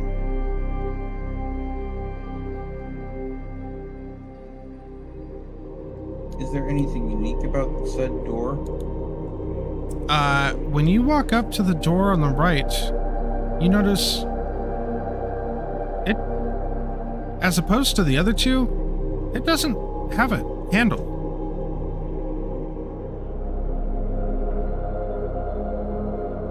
I get behind Bell and I kind of like push him that way. Let's try to stick together. Okay. I don't think that's the direction you were being pushed. I think quite the opposite.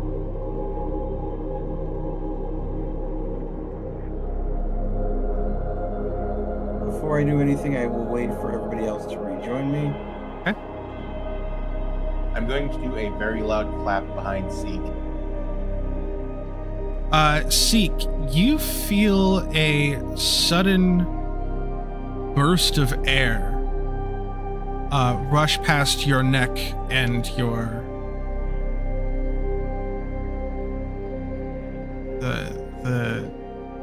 fungal leafage that is your head. Lobes. Yeah. Safe, He's like, gonna reach back and he's gonna touch the back of his neck and then look behind him. Saber just with You're- one hand on his ear. Just You- like, I was right here. Bell's gonna stare intently at him before writing, "Nothing, huh?" No. The door doesn't seem to have a doorknob. I'm going to try something, though. Seek is going to walk up to the door and knock.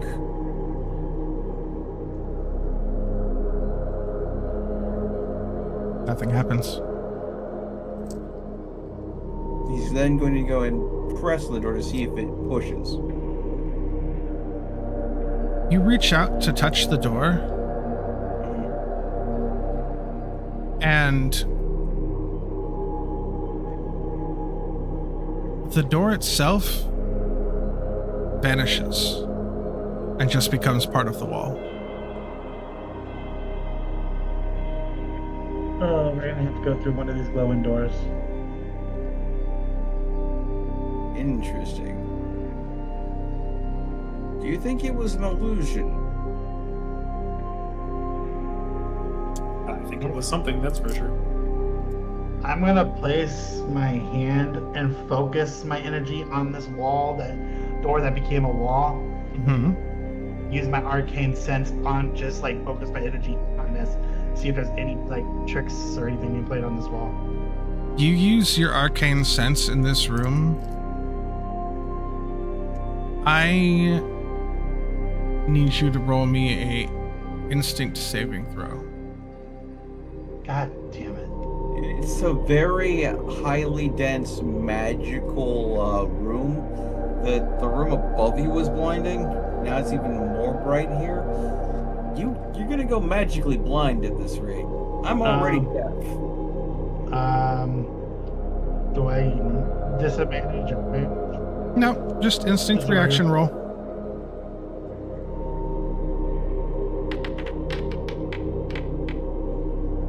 That's a crit. That is indeed a crit. Yeah, you feel, you try to reach out to sense with the magic, and you feel the magic reach back. Not just ambient energies or, you know, leftover enchantments. No, this is when you reach out, something about this place, almost like it's this place itself, sees you open that door in your mind and tries to reach in before you slam it shut. come to my senses. I kind of like fall down on my knee almost. I'm just like, What did What you the- just try to do? something. It's weird. It's hard to explain. It's like I felt like the magic. I it's hard to explain. I'll look to the other two people to see if they can give me any sort of clue what he's going on about. David just kind of shrugs. Okay. I'm going to try something just to see if I can kind of get a feel for what he's dealing with. I'm going to pull out the Book of Vargas again, and I'm going to use another ability. Okay. I will be using Reveal.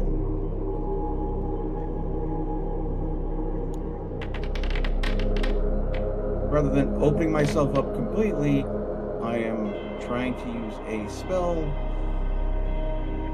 to reveal the hidden. 17 with fear. Makes spellcast roll. If there's anything magically hidden within close range, the roll against it is you immediately sense some sort of magical form of intelligence is on the other side of all three walls.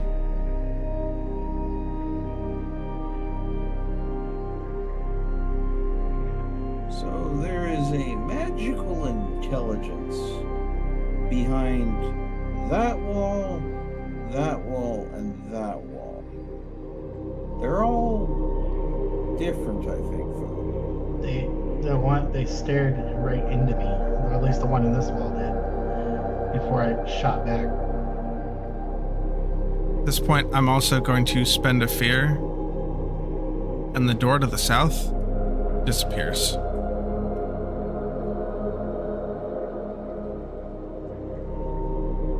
Interesting. We have one door that somebody would like to try at the wall to the north.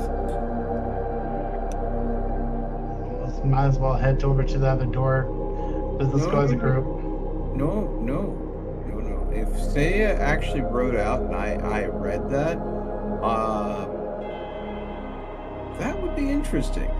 Because there is a door that we saw to the to the south, the east, and the west, but no door to the north.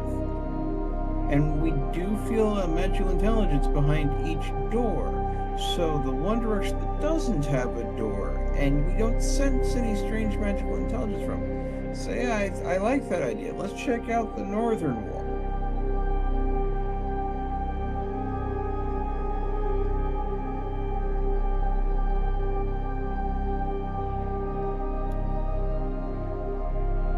Okay.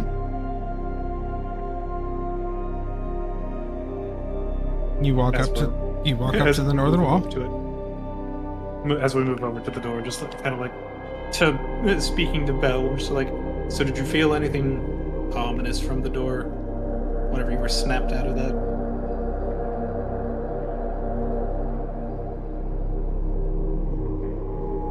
Bell?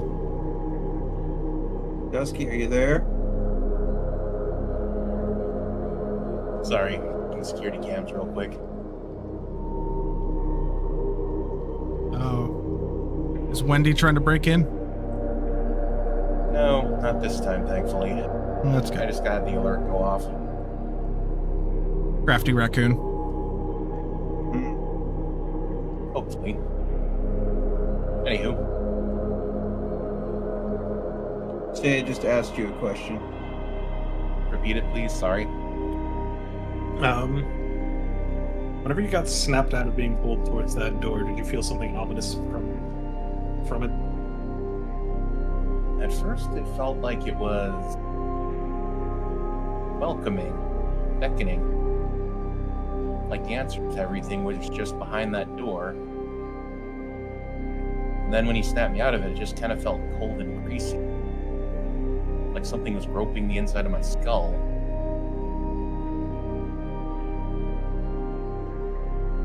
That doesn't feel predatory at all.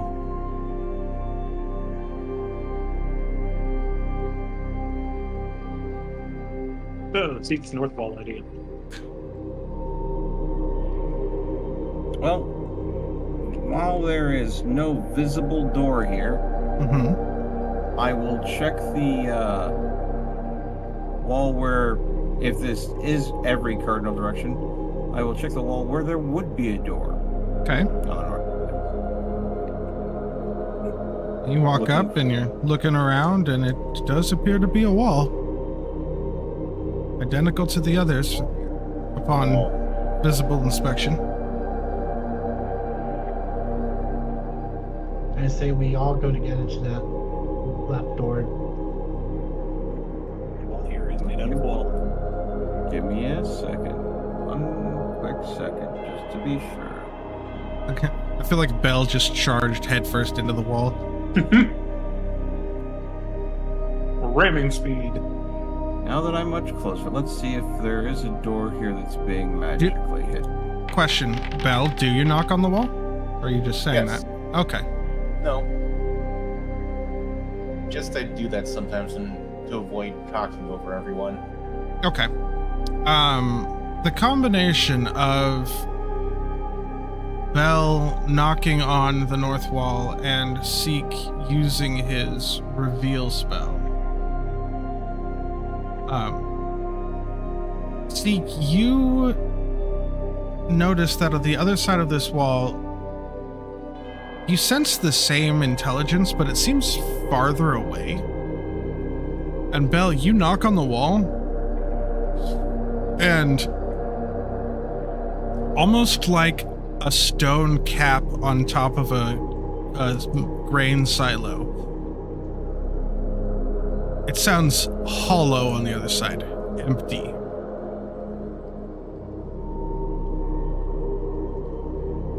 Bell's going to lightly press on the wall, kind of like checking it for any hidden switches. It is a very sturdy wall. Well, no point trying to punch that.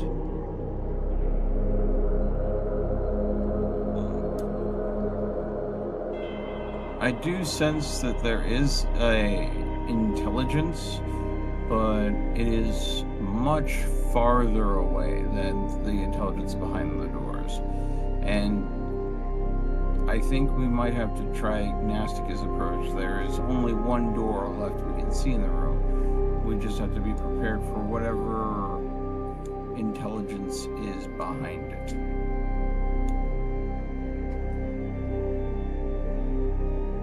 Alright, shall we go?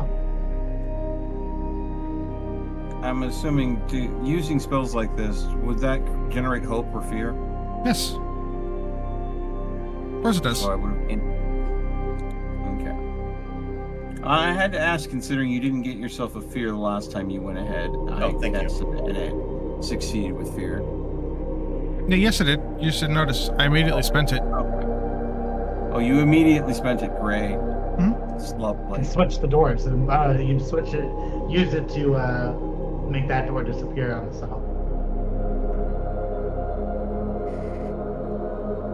Okay. Approach the. God damn! I think it's because it hit my push to talk. It's knocking me out of. Maybe stop pressing the push to talk button. I don't know. Now we're good. Okay. I approached the door. You approach the door, and as you start reaching your hand towards it, you almost mentally feel like a push. Like a push away from the door. Okay. It's like I'm trying to open it, but it's like pushing me away. It feels like when you hold your hand out the car window on the freeway, It's getting cold. and the wind is pushing your hand while you're trying to push it forward. It's kind of that Bell. sensation. When Bell sees us, he's going to walk up and see what happens. Do you reach for the doorbell? No, he's just staring at it and seeing if he feels anything.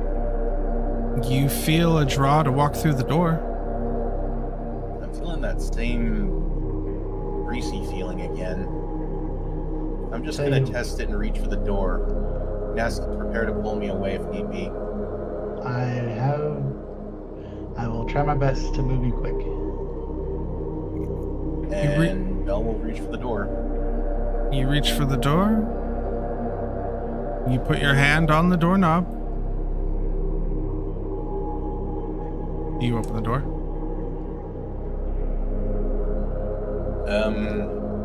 I'm feeling the temptation. Should I open it?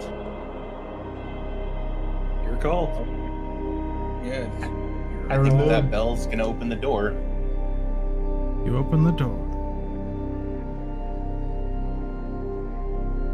The room opens up on the far side and is full of a bluish purple fog. It's extremely dense and hard to see through.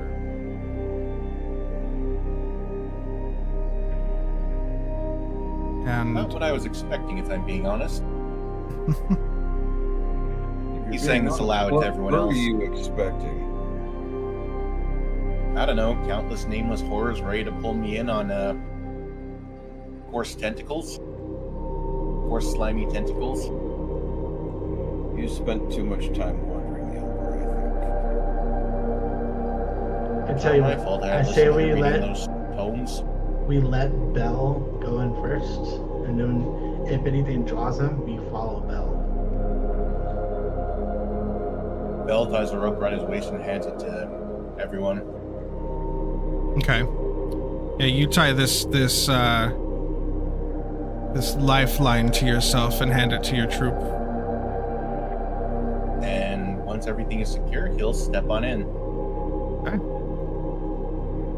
As you step in, you are surrounded by this fog. Think Silent Hill. Like, it's... can't see more than 3 feet ahead of you. Is Ignace coming with me? I know Is we're it- all going as a group, we're following. And we follow. Or All are right. we magically repelled? That is my question. No. The sense that what didn't want Odysseus to open the door, now the door is open. No, the main sense, I think it was we're sensing it. Something grabs Bell's sense to keep him moving forward somewhere. That's what we're saying. No. I was trying to see if there was some sort of repelling force, making it so only Bell could enter. That is what I asked. Nope. But it seems like it's... I don't want to say it's fine now, because I don't know if that's the right word to use for this situation. Someone's definitely got the anxiety thing going pretty... I think just to check the hall here, I'm gonna make his way down a bit and see if he runs into anything. Okay. As you make your way down the hall in this just deep enveloping fog that now all of you are in, you feel like you're walking a really long ways. Fog is really confusing. And you turn around and you realize some of your party members that haven't moved are still the same distance away from you that they were. Interesting. Have I been walking in place the whole time? I don't think so. It's like I've been walking forever and not getting anywhere. We try going the other way? Well, alright. Interesting. Well, if it is a magical intelligence, and the fog is a representation of that intelligence, could it be potentially...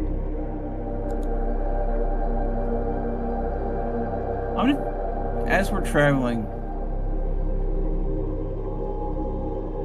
Zeke is going to look closer at the fog itself, Mhm. like trying to examine the particles of the fog. Is it fog, or could it possibly be spores? Potentially very old. Given your knowledge of spores and your intimate knowledge of spores, you can tell that this is a blue fog closer related to the black smoke that you've been seeing throughout this place. But this is blue, and there's a lot more of it. Interesting. It's not spore magic, but it is intelligent in a way. Like I can picture him writing down interesting. Yeah, pretty much.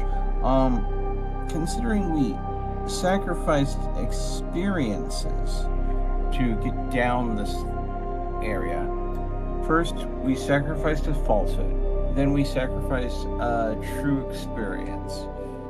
Could the fog be a collection of the things that were written down? I don't know. Seek, as you cross the middle line of this hallway, been a fear, Bell and Sava, some of this fog that you've all been breathing in because you don't have a choice because there's nothing else to breathe in here. The fog gets a lot denser around you two. And suddenly, you hear a voice in your head.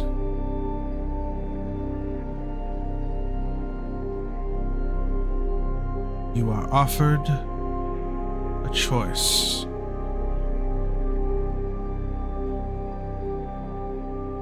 Accept. Someone else will know your answer. Refuse, and you may pass. And then, so, Bell, go with you first.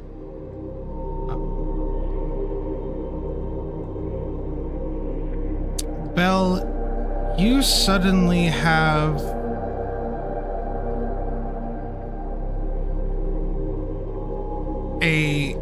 a waking dream. One you've had before recently in the past couple weeks, of the night when you were a child and someone came and fiddled with the shield above the archway in Okron a couple days before Okron was destroyed. And this voice comes back to you and says, "Would you like to know who damned your village?"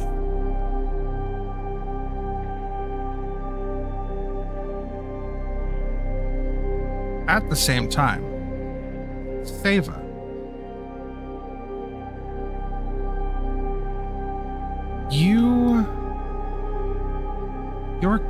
your awareness is suddenly shifted, and you feel like you're back in the jungles of Avadora, but not recently. There are still sounds of insects and birds and reptiles. Everything is green. Everything is lush. Even though this is still post-apostasy, the skies are gray, but you're still getting healthy rain. You're still getting new growth.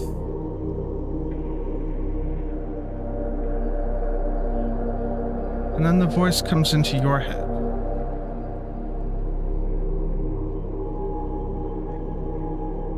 Would you like to know why Mother Nature weeps?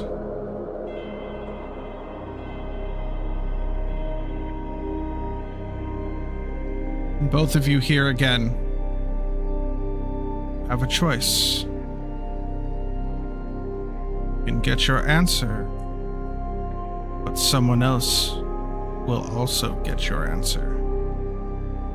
Or you may refuse and pass on.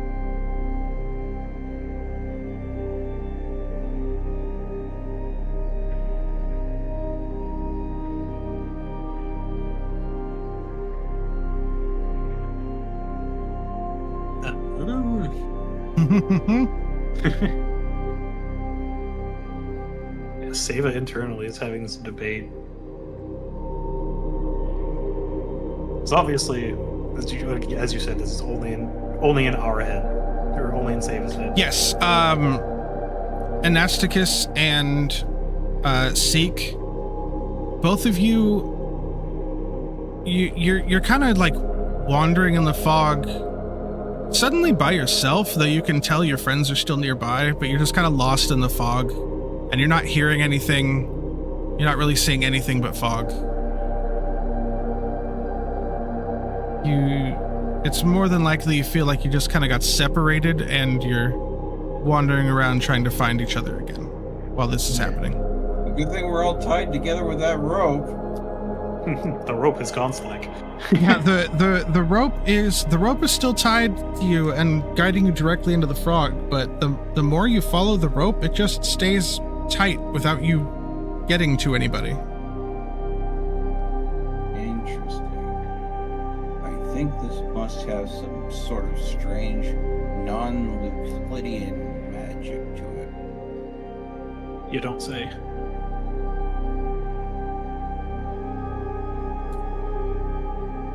The illusion of passage of space, but with no passage of space. So, Belle, will you take the offer, or would you like to refuse?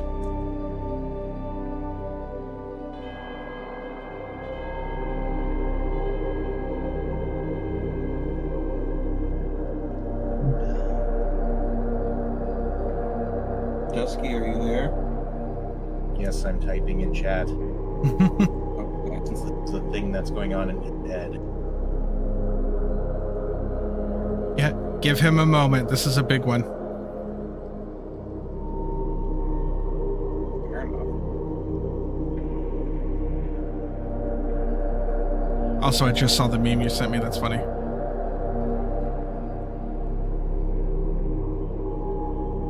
I'm gonna step away real quick and use the restroom. Get Okay. a drink. I'll be right back.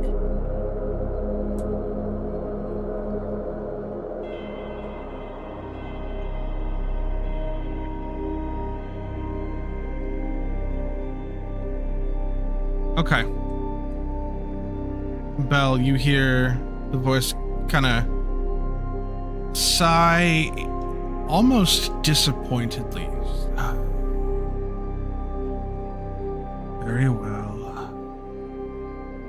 And you kind of blink a couple times and you're back in the fog, just kind of looking around like, okay.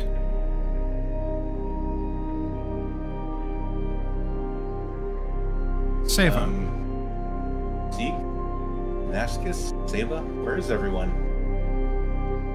Hey, you try to follow the rope and it just kind of stays taut even though you're walking around. At least you think you're walking around.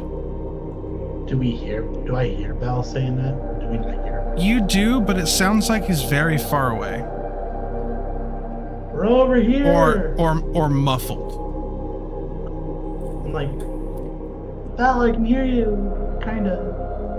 I'm gonna follow the faint sounds of his voice and hope. I was gonna say, that Seek can't hear anything. Can't help that. No. Anywho, Seva's turn. Save.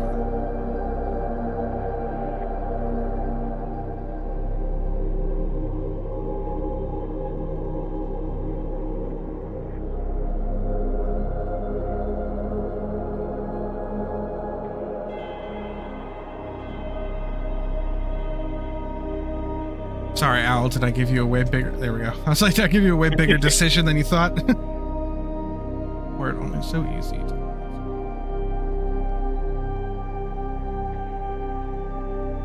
Trusted, I refuse. Okay. And yeah, you hear this just. You hear this disappointment. If you could attribute a, humanity feeling to this ethereal voice. Very well. And all three of you out loud here proceed to me as I need to click off you. There we go. As the fog clears somewhat and the doorway forward appears.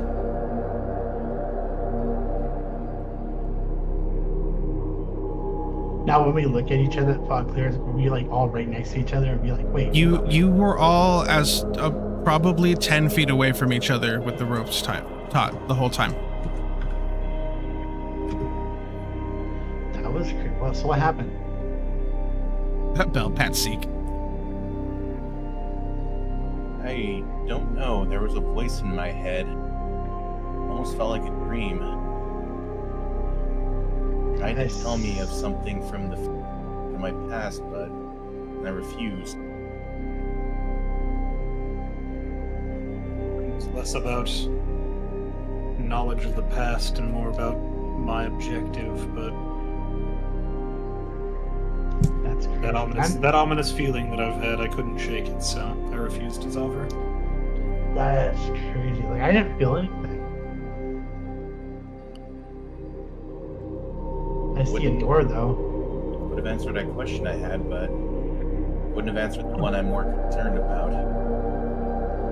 I wonder if the magic here is meant to tempt outsiders, because Ignatius and I have lived in this area for so long, it might see us more as residents, whereas you two are new, and therefore it's testing you, because you both were pulled towards a door, and it's trying to speak to your minds, but it doesn't seem to be going after either of us.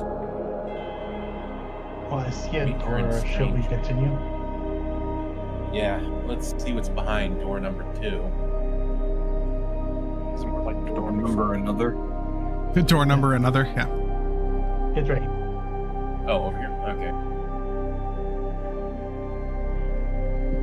Also, I just want to check. I left it unlocked. Can one of you click on the door? Oh yeah, you can. Cool. Yeah.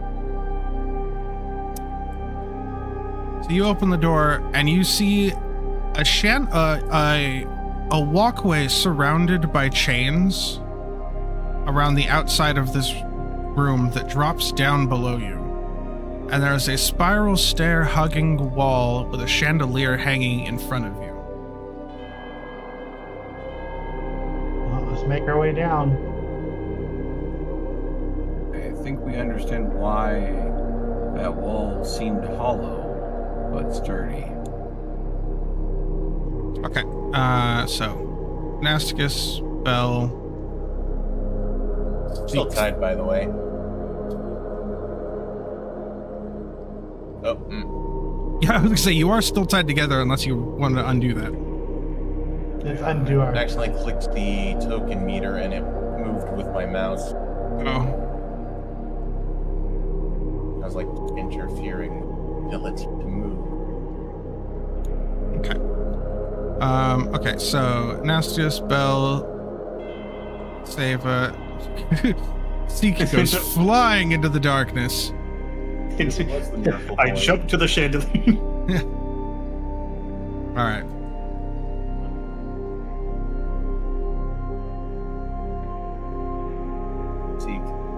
reason why I have to go to therapy. What I do? Hold on, let me see. Where did I? Okay.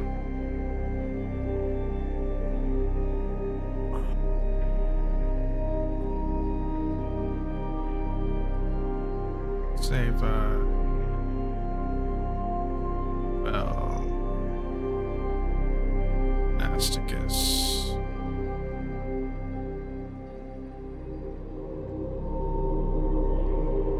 Okay. We see a this dark now. Yep. So you come down the stairs. Move up and okay. I that's probably. I cannot see anything. Yep. Sorry. I put you in a weird spot. Hold on. There we go. I've managed to escape. I have escaped the darkness. Quick time to attack the darkness. Quick, somebody cast magic missile at it. There we go. Now you're all in here. I throw Okay. Seek into the room. You might want to stop wandering around. Let me describe the room before you just start booking it down stairways. Yeah. I'm talking to Anasticus. I know. I don't I need a know. village. I've been waiting for you to go ahead and There you pause the game so he can no longer move, just for you to say, all right, Ignacicus, I need you to go ahead and make a roll for me, because you just walked up a trap. I've been waiting for that. You enter a vast, somewhat circular archive chamber. The walls are covered in bookshelves and also kitchen implements. Knives, spoons, ladles, plates, pans. Books and papers are magically shifting around from shelf to shelf on their own. Eating utensils like bowls and spoons and knives are also floating around the room from spot to spot amongst these shelves on their own.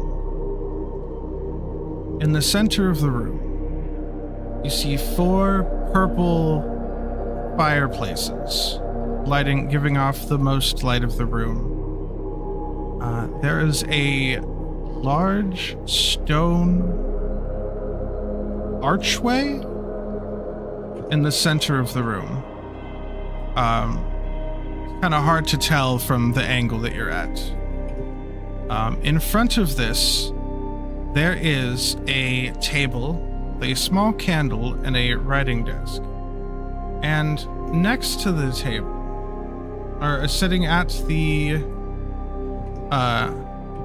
sitting in front of behind the table, there we go. You see a Qatari, a cat person. Belle pulls out a white fluffy object, secures it on a slim wooden stick. Okay. You see a Qatari, and he is wearing very, very old and tattered robes.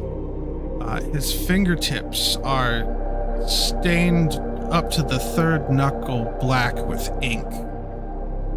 You look, his ankles and his wrists are in chains that lock him down to this desk. And as you watch, you see occasionally from one of the random books along the walls, black smoke, like you've seen earlier, will come down and they float and they create a page in front of, they fill his inkwell in front of him. And he dips his quill into it and starts writing on a page. And when he finishes with that page, he brushes it with a fine dust, looks it over, and holds it up and lets go. And when he does, the page immediately gets sucked into the archway, which you now realize is not emanating, because emanating denotes outward. It's drawing in a bright red glow.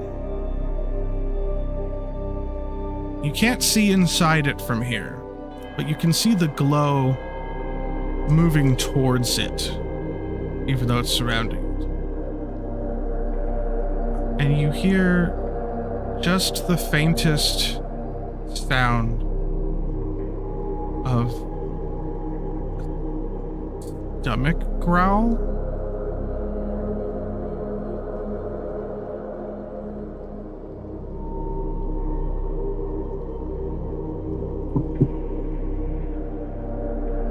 What do you do? Stomach growling, see, doesn't hear.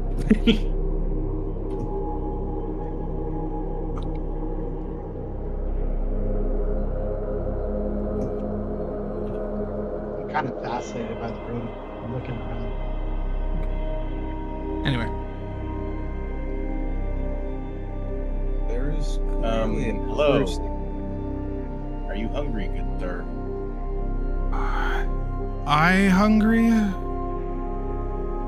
I lost the feeling of hunger long ago. Only it hungers. Only the archive hungers. The archive? You see him hold up another finished page, and it immediately shoots into the portal again. Would I remember any history about hearing about this? Not a thing. You can tell from you can tell from looking around the room at some of the books that are on the shelves and the construction around here.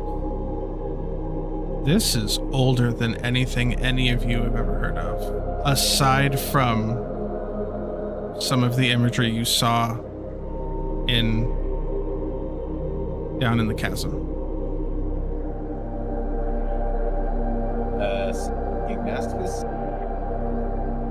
You guys know anything about this, or? No. Sable will write down what the guy said to show it to Seek. Interesting. Well, this is definitely a place we've never been to before, clearly. And you said the archive is hungry. I'm assuming for knowledge? Bell will hand the piece of paper that Seek has written on to Katari. You're gonna go down to the Qatari? He can't come up to you. Okay. He'll do that. Okay. He is chained up. Correct. Is that so he cannot escape, or so he doesn't get sucked into the archive?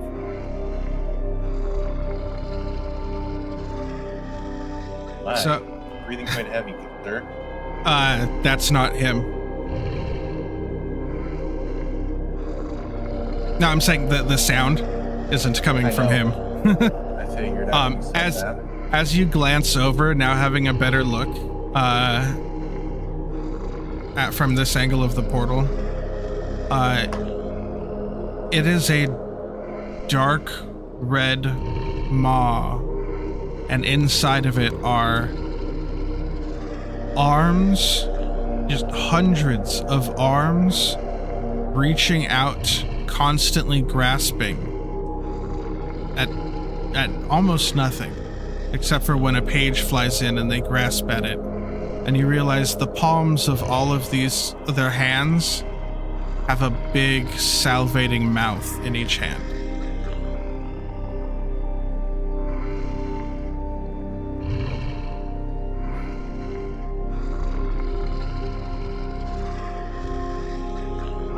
You know I can hear it, but my character can't. I know, I'm kind of bummed on that one, but that is how that happened. Yeah, he'll just tentatively place what Seek's saying on the Actually, desk you know and what? then back away. No, you know what? That is the only thing Seek can hear right now. Oh no. Is the The growling hungry- sound coming from this portal, yes. Interesting.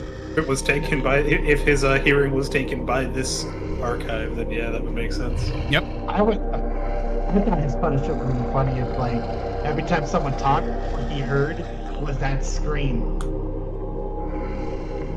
That would have been clever. I wish I had come up with that earlier. I'm not going to retcon that in, but that would have been good if I'd pre-planned that. That would be really, really torturous too. Anyway. I didn't critically fail or something. Nope. Don't punish me for. All right. Could you please explain what the black mist represents, as far as you know? Again, Bell will pinch the sheet down. Sorry, what was on the sheet? I was in the midst of trying to... I first was... Go on, sorry. Why are you writing things down for me? We can hear him. Yeah, you can hear me. I just can't hear you. Okay, fine then. He is ready to write down whatever he says, though. Okay. Thank you. I do appreciate that. The smoke is just the embodiment of the knowledge.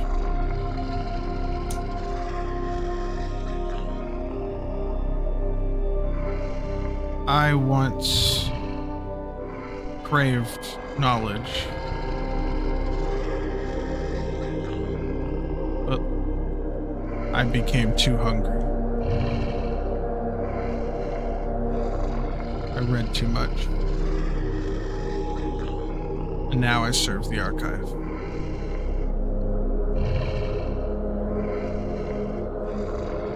When you say, can you explain what that means? Can you speak up a little bit? I didn't actually hear that. When you say archive, can you explain what that means? It is where you stand. Here and the floors above. We are in the starving archive.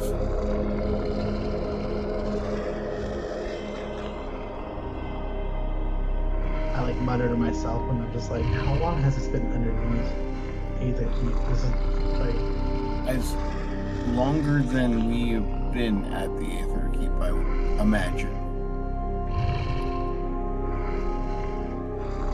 Assuming that it's still being written down for me what Ignacia just said. Yep.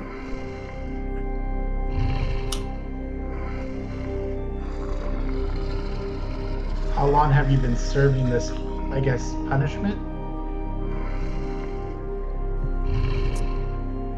I no longer remember.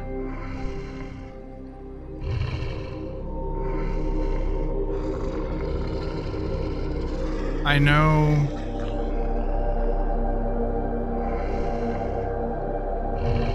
the last time I saw the light of the sun,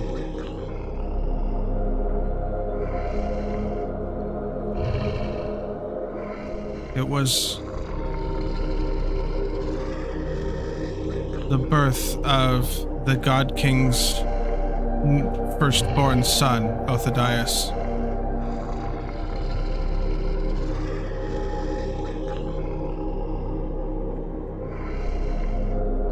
And would I know anything about that? No. Well, both the apotheosis. The God King Othodias reigned for a couple hundred years, and he was the one that caused the apostasy. As far as everyone, general knowledge of the world is concerned.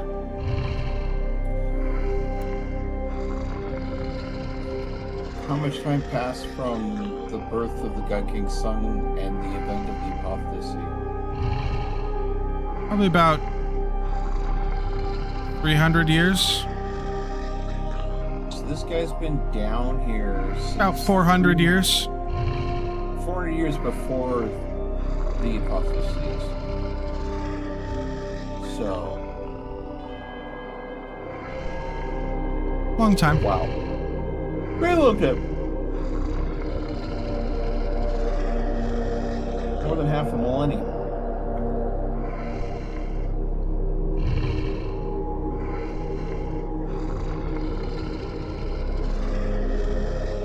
What do you feed the Archon?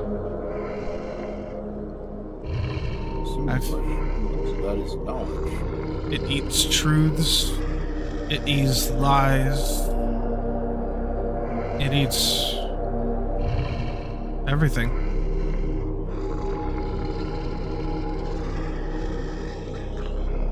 Say, that gem near you, does it seem natural? What, Jim? Oh, are these No, gems? these are fires. They're fires. They're just like a deep. They're the same color as the fog from upstairs, but they are fire. Okay. They're braziers. That's the word I was trying to think of earlier. Brazier. Okay. As a semi-serious joke, Bell has roasted a marshmallow off of one. Yeah. I would not recommend eating that. Bell has not eaten it yet.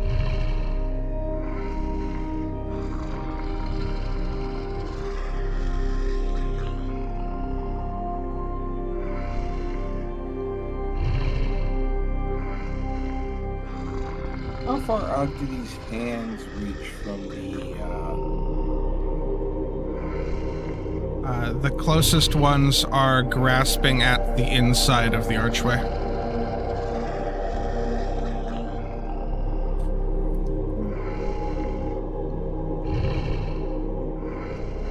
Why, you thinking about walking through it?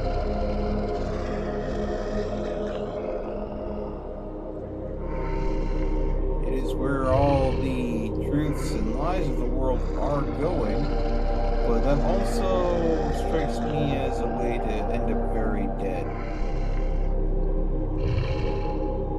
Multiple things can be true at the same time.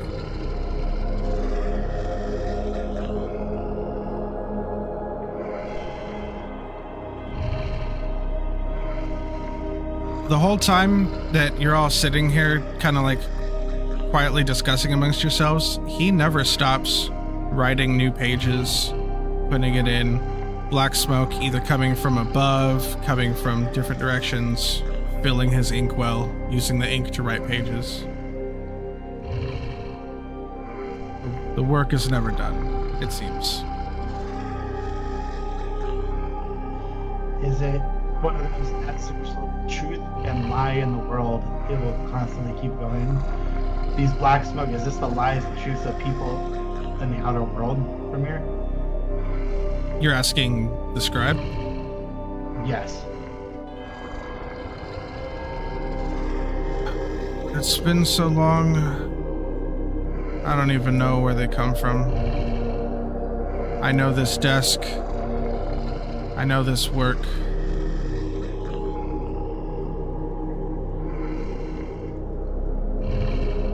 And you made it down here, so I know the bargain.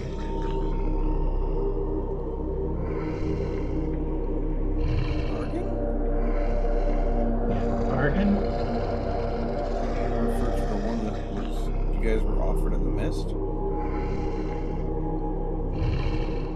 No. The bargain, the reward. If the archive thinks that you have fed it enough,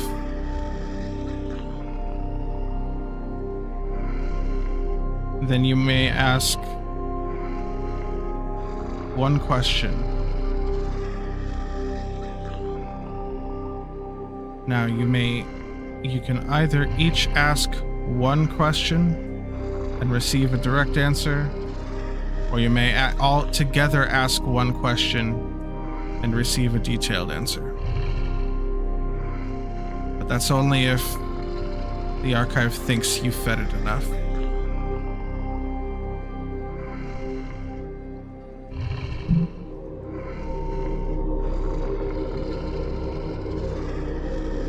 Is that our only option to leave?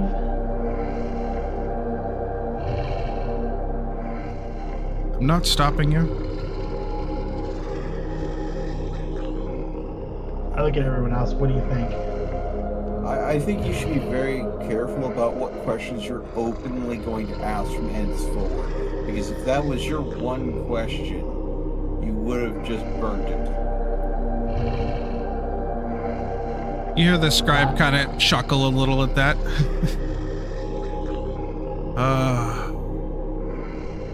I am no djinn, child.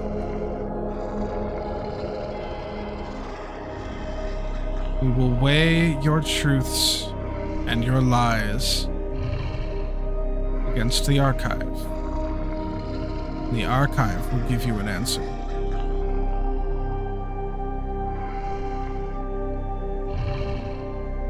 And he reaches out towards you, Belle, since you're closest, with a blank piece of paper and a quill.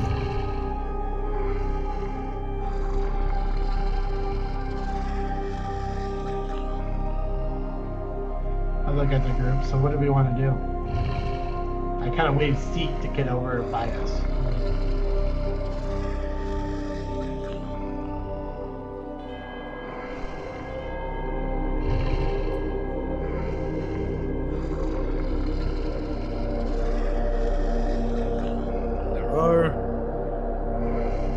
What's the plan? Seek, at this point, I'm assuming that the party's just continually relaying information to you. Yes. I'm assuming the same too. Okay. Yep. Oh, 14 minutes ago, my bad. Do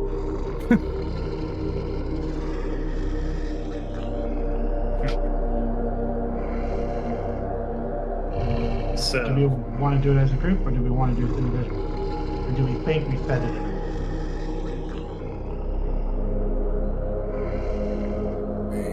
I have no idea. I would assume, though, that if it's been feeding on truth and lies this whole time, and it's been trying to compel two of us to interact with it, chose not to.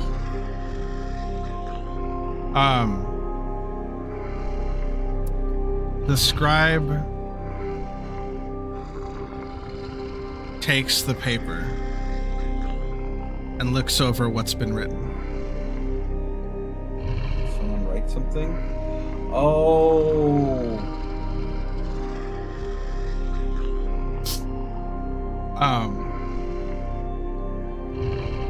God damn it, Hunt, I hate your guts right now. Because they're communicating back and forth with me. They are writing down what they're saying. Right next to the scribe, thinking it's a question.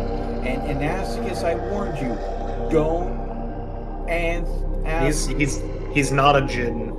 No. But at the same time... I was going to say, I'm assuming that somebody just directly handed him something.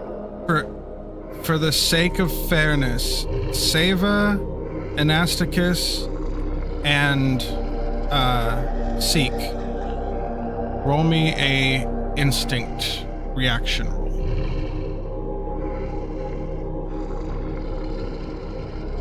You wrote down a question to try to communicate with me after I warned you not to ask questions.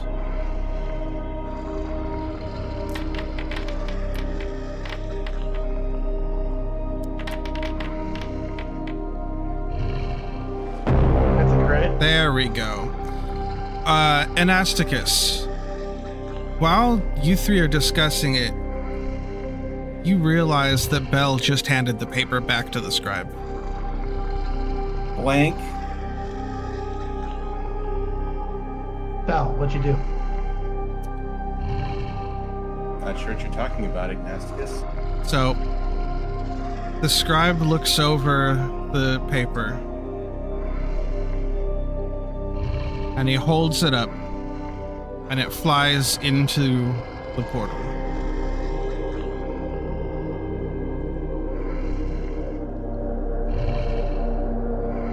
I need a group roll from everyone. No specific stat points. Actually, no, presence would actually make the most sense. A group presence roll. So who wants to be the before we start rolling? Who wants to? Actually, you know what? It's got to be Bill because he's the one that. Yeah. So. Okay. Sake of fairness, I want you to all roll now. All of a sudden, of us rolling, and I am flipping lost at this point, Haunted, as to what just happened here. What? If you give me a second. Because I already said Anasticus watched Bell hand the paper back to the scribe. And the scribe held it up and it went into the portal. Now, seek Anasticus and Seva. I need you all to do a presence reaction roll. How do you want to do this?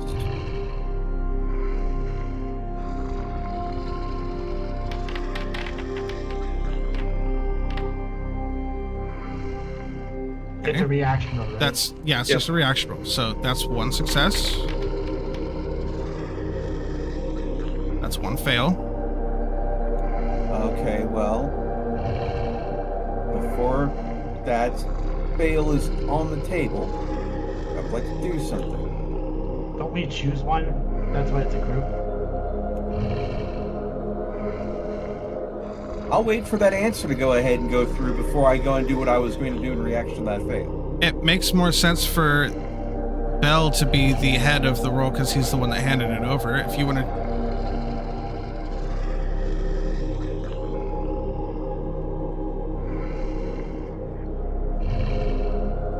Okay, well, I don't know what to add to your roll yet because I haven't gotten Seek's roll.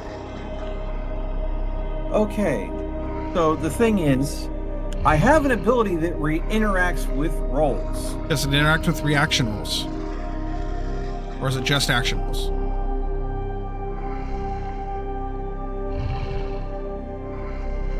What ability are you trying to use? Action rolls. Okay. Action roll.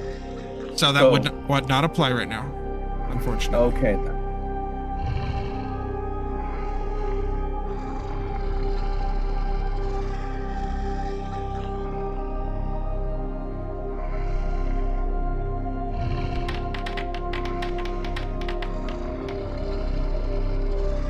Okay, so one success and two fails. And then you rolled a 6. So add a d6 to that, Bell.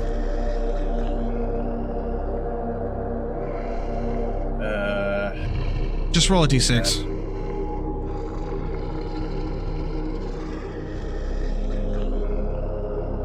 Hang on. Okay. Where are you? There you are. You could literally type in the message. Yeah, it should be the same as d. Roll. Yeah, it's /r 1d6. Okay. Just like that. Which one was Bell's? It says on the right side. 5. The 5. Perfect. So 11. Not enough. It wouldn't have been enough if you hadn't sacrificed so much on the way down. You lowered the DC the entire way down here. With each the only one that didn't was the one that made you go deaf. So. Oh. The scribe's eyes suddenly glow the same red color as the inside of the portal. And he turns to you, Bill. He says, your question was, is there a way to end the Umbra? From a DM standpoint, I'm going to say you guys might want to pull your journal out and write a couple things down. Because you're getting... I did not expect you to ask big world question. That particular... Yes. But because of what you did on the way down here and the fact that you succeeded and did a group question for a detailed answer, even if you forced it on the group, they'll deal with you later. Yeah. Yep. You get a detailed answer.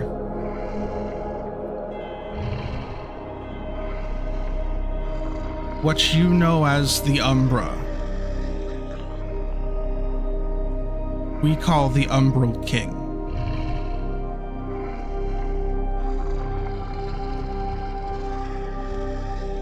Before the Veiled Gods took over this world, the Forgotten Pantheon reigned.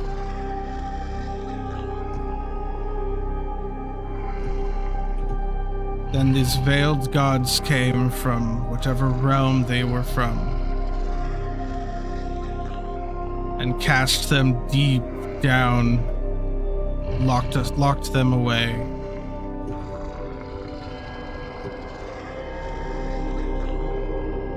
And the king of the Forgotten Pantheon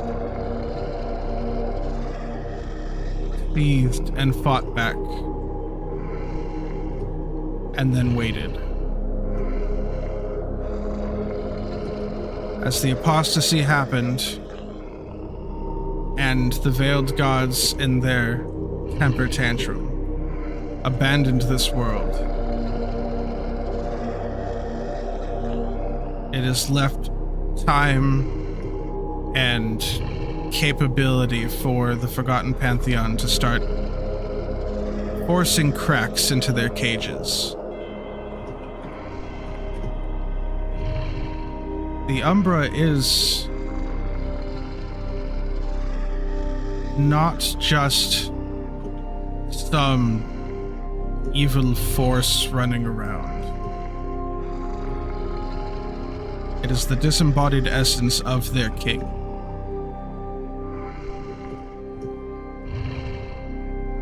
And when all of the Forgotten Pantheon have returned, you see a sudden, pulse from inside the portal, myself included.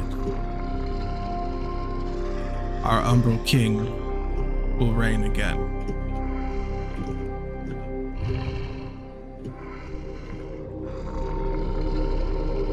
So is there a way to end the Umbra? That depends. Are you a god?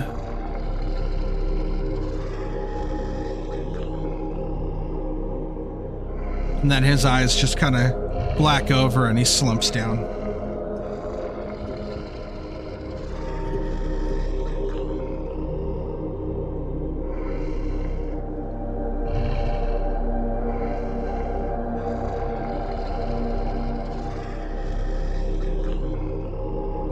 Table talk, you guys earned a lot of points giving up actual heartfelt fucking memories. Okay. What's Can up? I get a copy pasta of what he just said to put in my journal? Because I could not keep up with that. My dyslexia. I have all of that written down. Okay. You do have it all written down. I have it all written I'd appreciate Actually, it. you know what? Just send it to everybody because I was writing out my notes. Yeah, hold on. You write it down, and then I'm like, yeah. I can do something here. I'm gonna do. I almost got a full sentence before my brain just shut off. Sorry.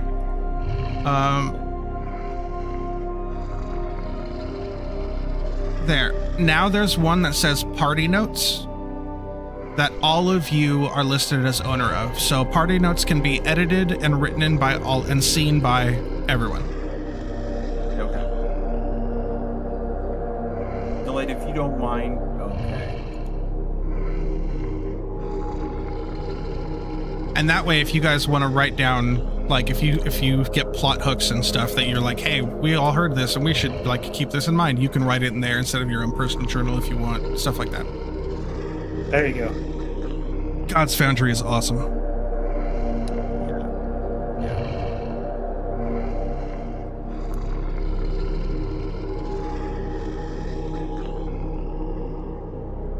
At that point,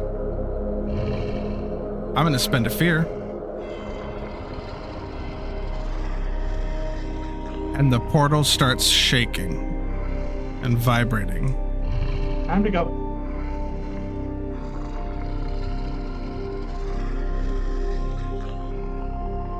And the scribe wakes up and looks and sees what's happening and quickly starts writing again, trying to feed this portal. All right.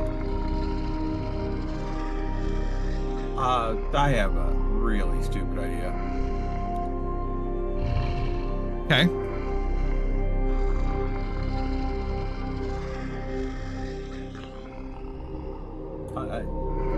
Come on, character sheet. Stop wibble wobbling all around. Oh, yep. Never mind. I can't do it. Because I've already tried it once. Yeah, I'm okay with leaving quickly before something bad happens.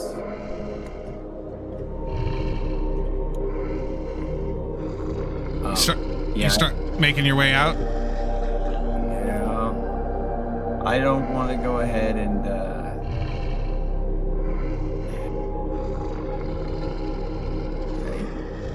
I don't know how we can help this individual, but this place is beyond my knowledge, and I do not want to tempt the situation further because apparently someone tempted this situation without consulting any of us. But we did get information from it. Alright. Belle, you haven't moved yet. Sorry. I was getting everything copy-pasted in my own notes, so... Okay, that's fine. I just wanted to make sure you weren't... I wasn't missing a private message from you again or something. Nope. Okay. I want to do one thing for the funnies. Someone walk into the portal.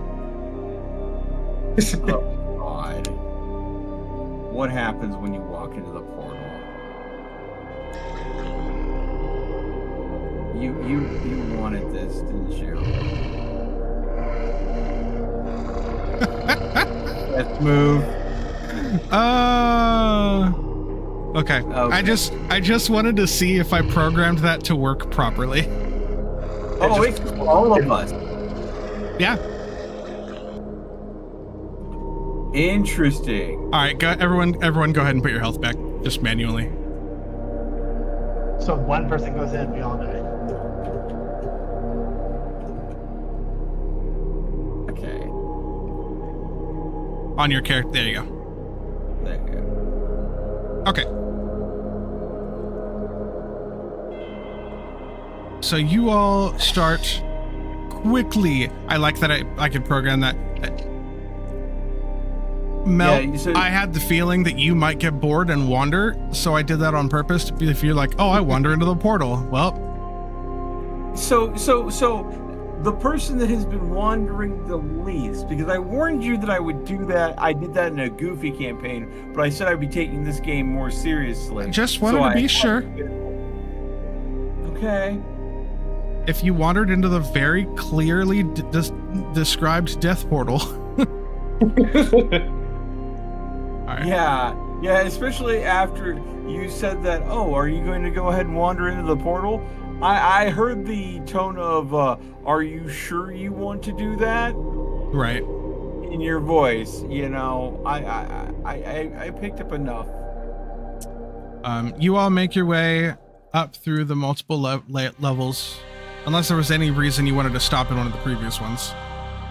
No. Okay. Yeah, you just hear a somewhat growing hunger sound from below, but as you go up in levels, it seems to be calming down. It seems to be relaxing. It seems to be being fed.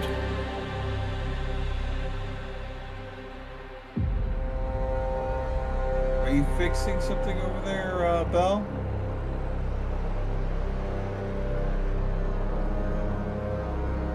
Yeah.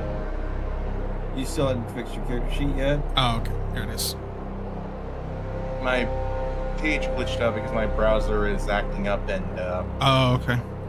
I had a massive amount of lag and I couldn't do anything, so I just now got around to fixing it. Question, do you have hardware acceleration turned on? I have it turned off. You mentioned it before.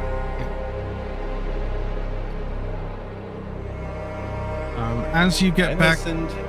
as you get back up, and you start going up the stairs, you reach the wall with the single line of text across it. And as you do, Belle, for some reason, you can read it. What the?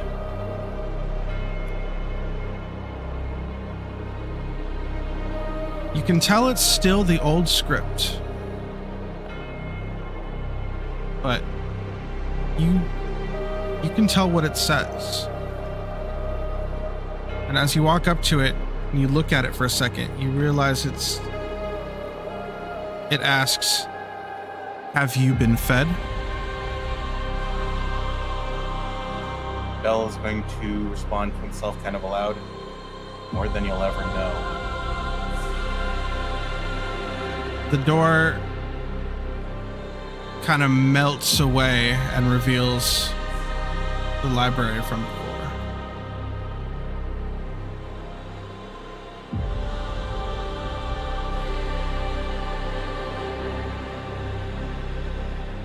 Now As you that we got to the top, and you- as you get to the top,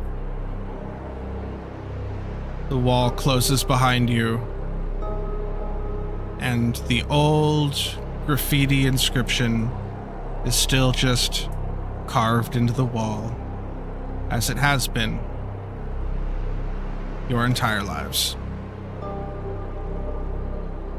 And that's where we're going to call the session today.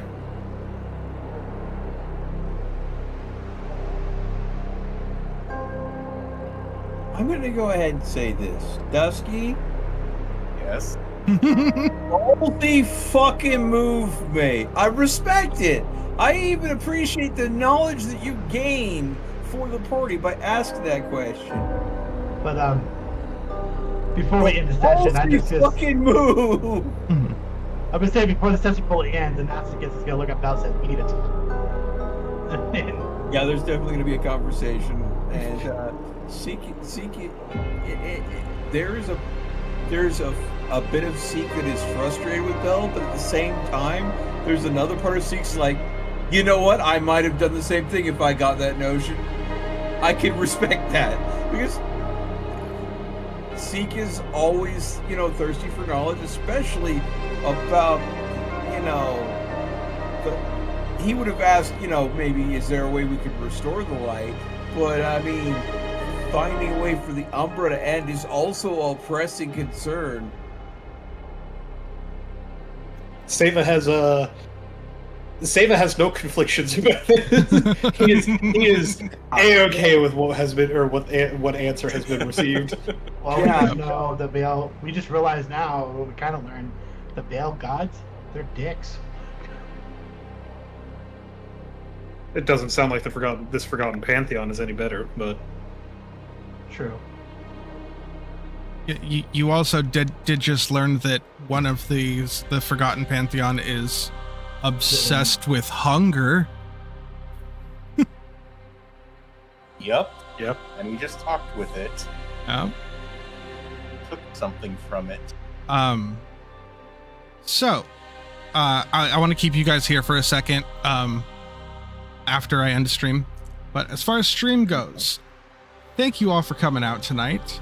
Tomorrow night, I will be starting Resident Evil Revelations,